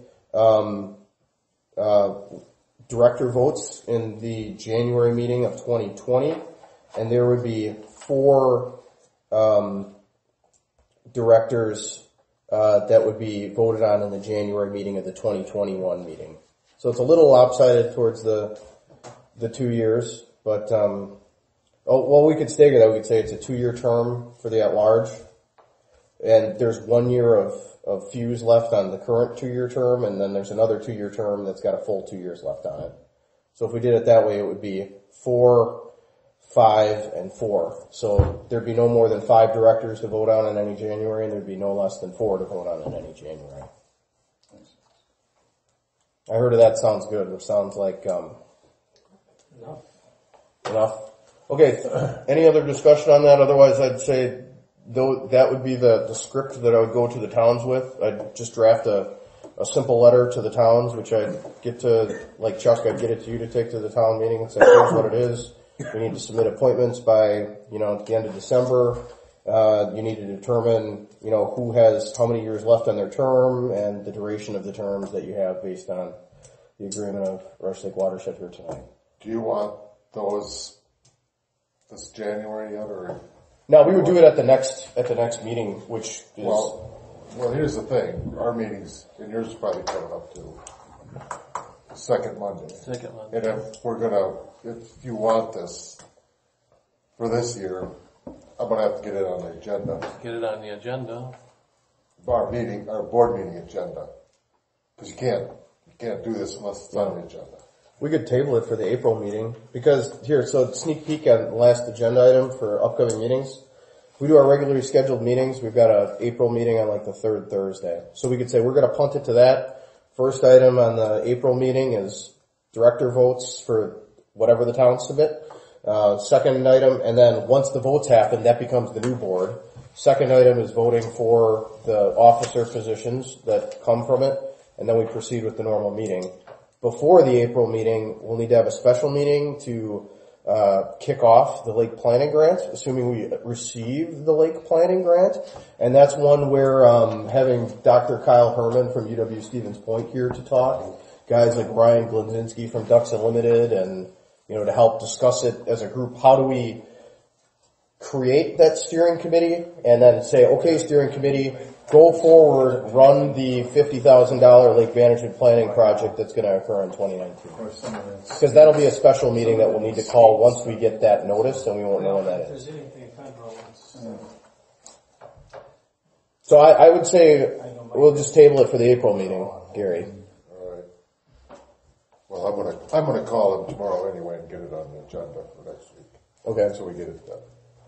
Does anybody have an issue with tabling making the directors and officers official to the April meeting, and between now and then we have a special meeting just to kick off the Lake Planning Grant Award, which with any luck we'll receive and we'll christen at the next special meeting? Wouldn't it be better just to leave it at the April meeting, because that's when the town officers are elected and you get a new town chairman?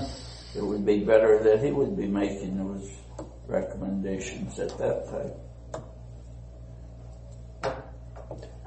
It's a town board decision appointment. Yeah, the board is all elected in April. Yeah.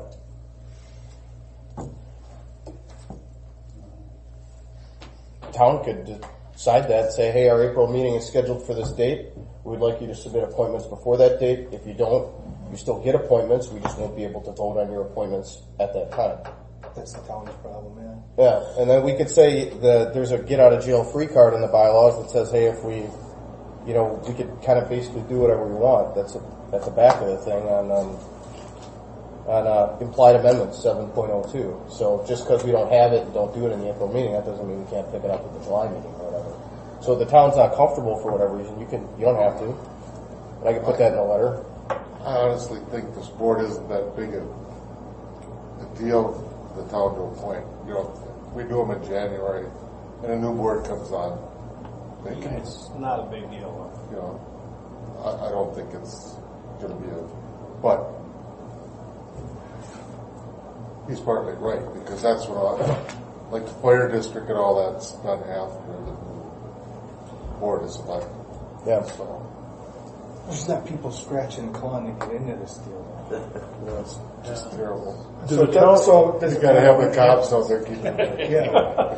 Crowd control. Do the town boards only appoint a person as needed? Because doesn't the board of directors, once you start the first staggered terms, those terms are going to expire. They are then going to be renewed, most likely by the same person, and most likely for a 3-year term, correct? Yep. On renewal. So the only time we have to stagger is when we start out, correct? Yep. Okay. Yep. And then it just goes on its own. And I would think the only time that the towns would have to, since the appointments are subject to approval by a majority of the board of directors, the only time the town has to make a new appointment is when somebody desires to leave the board or dies or whatever. That's the only time the towns are going to need to make a new appointment. Right. Okay. So really, we wouldn't have to make, well. Or unless they wanted to change. Correct. They said, we like this guy better than that guy, so we're going to... But all appointments are subject to the approval of the majority of the board of directors. So who has the ultimate, you're talking about the board being disgruntled with a certain director and wanting to remove them, then the town would need to make another appointment in that case also. But can the town remove a director? Sure, because they wouldn't reappoint them when their term's up. The town doesn't have to reappoint them when their term's up. Yeah, they do. Because their term's expired. The town says, this term is expired. We reappoint this person for a 3-year term. I thought the board of directors was going to renew those appointments as long as that person still desired. I don't know. It's up to the town. I'd say administratively, the town's got to make the nomination. Okay.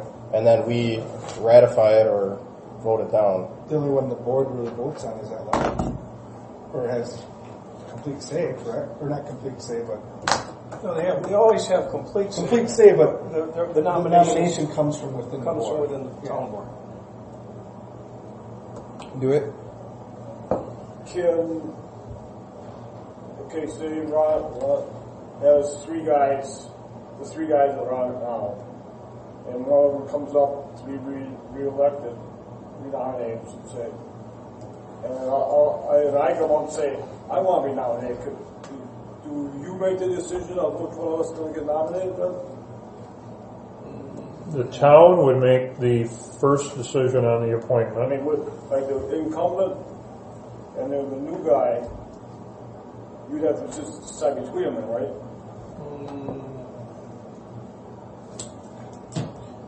For the at-large bids, otherwise the town gives us one choice. The town says, here's our appointment. I'm talking about what he does. I mean, Is the town. if one buddy, say Bob decides his time's up, and I say, well, I want to run too. I want a chance at it. So we're going against each other. The town board would make that The vote. town board would make that Yeah. Or Bob decision resigns, which one they want. Bob resigns, and you and somebody else both want to do Well, he it. don't resign, but we run against each other. The guy, he still wants to go in, but I want to go in too. Got it. So it would be like the town's decision, whether you're going to do the incumbent or you're going to do the new guy. Right, they're just sending us a recommendation, Yeah. and then we vote on the recommendation. Yeah. We could vote down 16 straight recommendations. He has to make a decision. Yeah. But It's that's the what it goes. township filters everything. I doubt if it ever No, happened. you're going to get 16 of them in a real short time.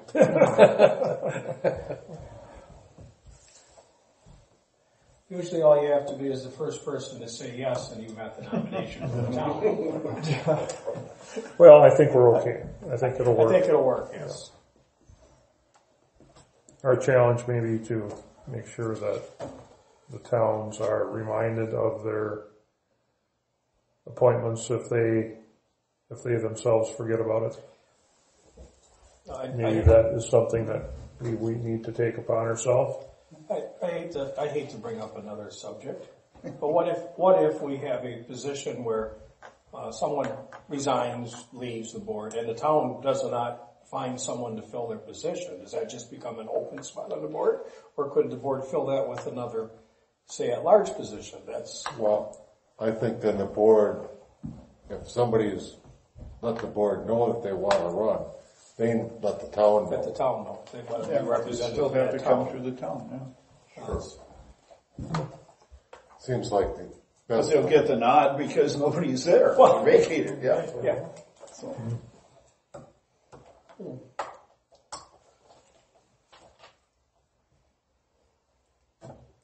So go ahead, Gary. I mean, it's just like what you were saying, not quite the same, but this board knew that you wanted to be on this committee. And we knew, Art or myself, or somebody wanted to come off. You know, this board could go to Rushford and say, you know, would you be our representative? I mean, because maybe they don't know. Maybe they don't know you're interested. But Well, I was wondering, do you vote on it at the meeting? If there's more than, do you say, who wants to be on the board? And you get 6 nominees? That's, what he's saying is that person then has to come through Rushford. Rushford's So, got to, I understand that, but I'm still curious about the other way. If at the meeting, at the Nepeuskun Town meeting, you say, who wants to be on the board? And 4 guys say, I want to be on the board. Do you vote on it then? The way we've done it, Dewey, is I've had the people in mind that I propose to be appointed, and then and I would only have 3, of course, and the board would either agree with my suggested appointments or not, and of course in the past they've always agreed. So that's the way we appoint our plan commission and our board of appeals members, is that the town chair, and I think that's in our town ordinances, but we don't have an ordinance regarding appointment to this board of directors for the Rush Lake project. But that's the way we've done it. that's the way we do it. Okay. That's all I want to be voted on, is how you get it. And, if someone really wanted to be on there, and they hadn't talked to the town chair, they could perhaps stand up at the meeting during the public comment period and say, hey, when you get to appointing those, Rush Lake watershed restoration people, I'm interested, and then the board could probably have some discussion, and that's kind of how it would have to work, I guess, from what you're saying. For his own, So, I just to know what's going on, but I don't think we're going to have a problem. I think he's no, most likely not, but,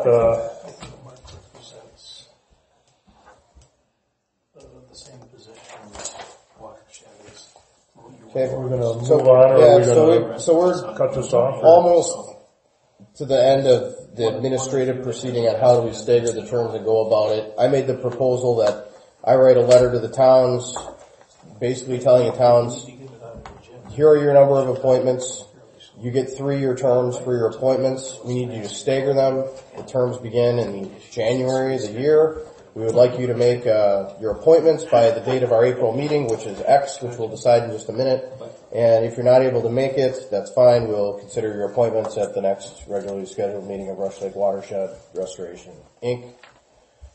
Please send your notice to our secretary and president or whatever. Email it to our email addresses, and then we've got it, and it'll be on the agenda.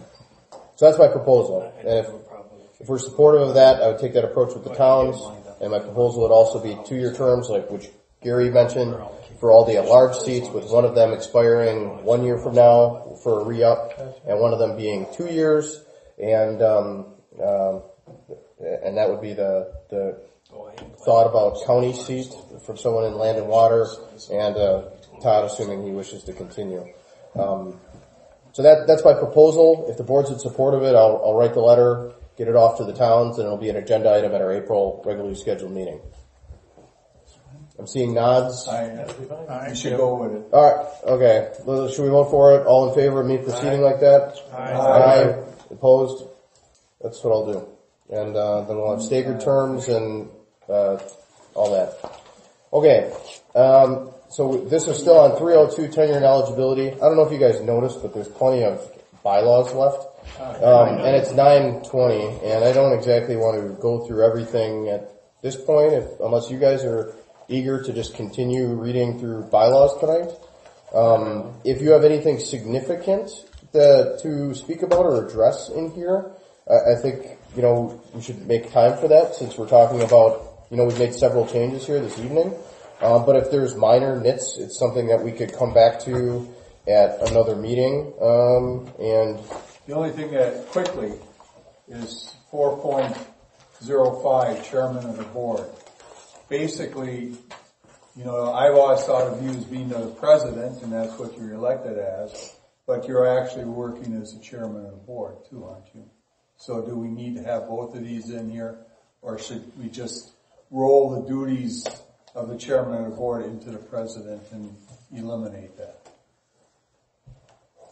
I don't know that we would need to, Art, because in the chairman of the board it says the board of directors may elect one of its members, the chairman of the board. And if there isn't a chairman of the board, that it goes on to say in the president and the vice president section that if the president isn't present or the chairman, then the vice president presides over the meeting. And if none of those people are present, then whatever directors are here, they nominate somebody from those that are present to preside over the meeting. So I'd say we're not using it now, but there's no harm in keeping it. And okay, well then, fine.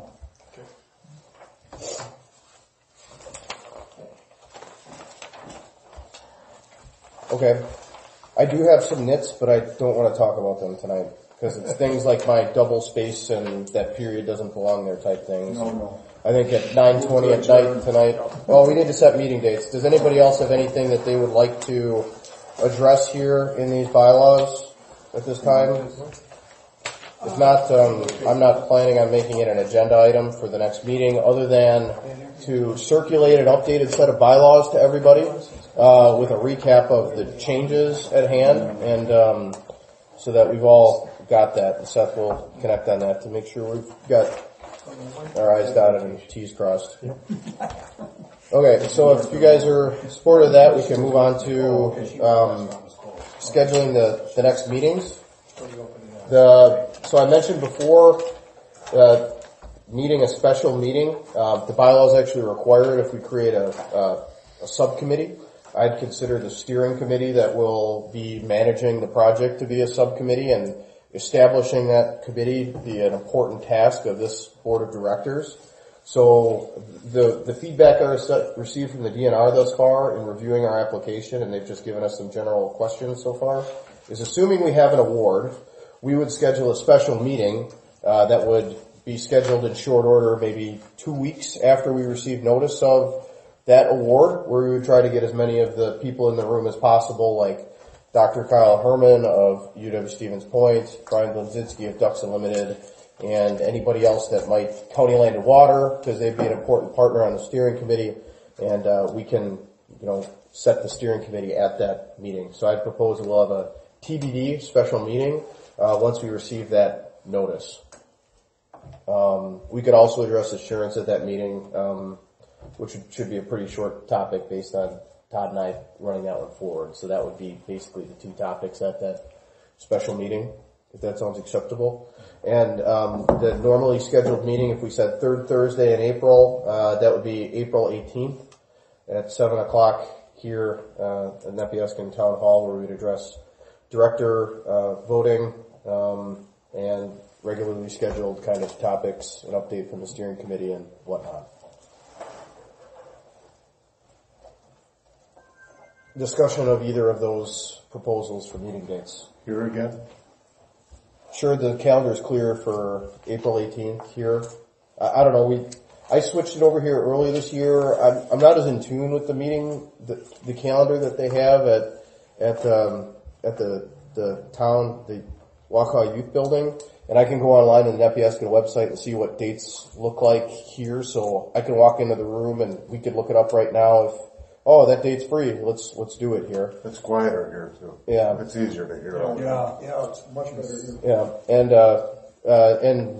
Town of Nepeuskun has been so gracious to donate the meeting space, and that actually counts as grant match in our grant program because they ordinarily rent the space for $100 or something per event or something. So, so we get to count that. So I'd propose our next regularly scheduled meeting, April 18th. That's a Thursday at 7 o'clock here, and to be determined special meeting in the second half of February or early March, based on the results of the receipt of a lake management planning grant.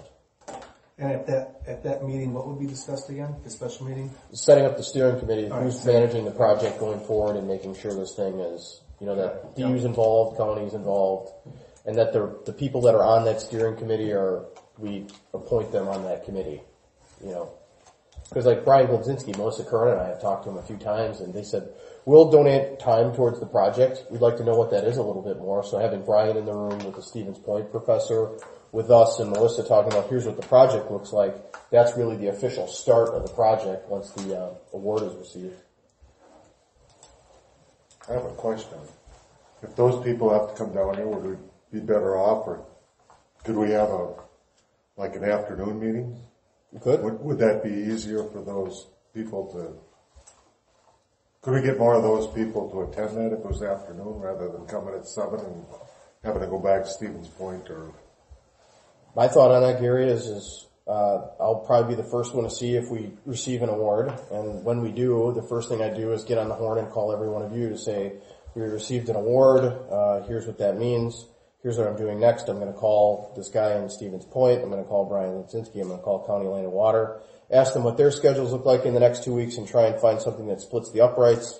Once I get something that works for those parties, I'd recall everybody and say, here's what they got, what does your schedule look like, and if we can find something that works for all of us and them, then we'd officially schedule the meeting, and the power vested in me as president in these bylaws, I can just call that meeting on my own and I'll just say, this is what it is based on the feedback. I was just thinking if they, I'd rather come at night because usually I'm busy, but, in the wintertime in February probably isn't that big a deal. So, of course, Art's probably going to be in Florida, I don't know.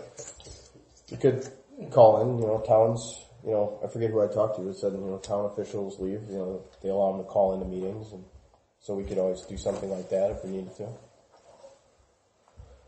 You have to have a quorum at that meeting. Right? We would have to have a quorum, so we need 7. Which shouldn't be hard to do. No. So that's my proposal. April 18th, 7 o'clock here for the regularly scheduled meeting, and a special meeting prior to that. And we'll figure out on the fly. Okay. That good with everybody? Sounds good. Okay. Move to adjourn. Motion to adjourn, seconded, all in favor? Aye. Opposed? Eyes are above the nose. Eyes above the nose, right, Bob? You're right. Thank you, everyone. Look forward to talking to you all soon.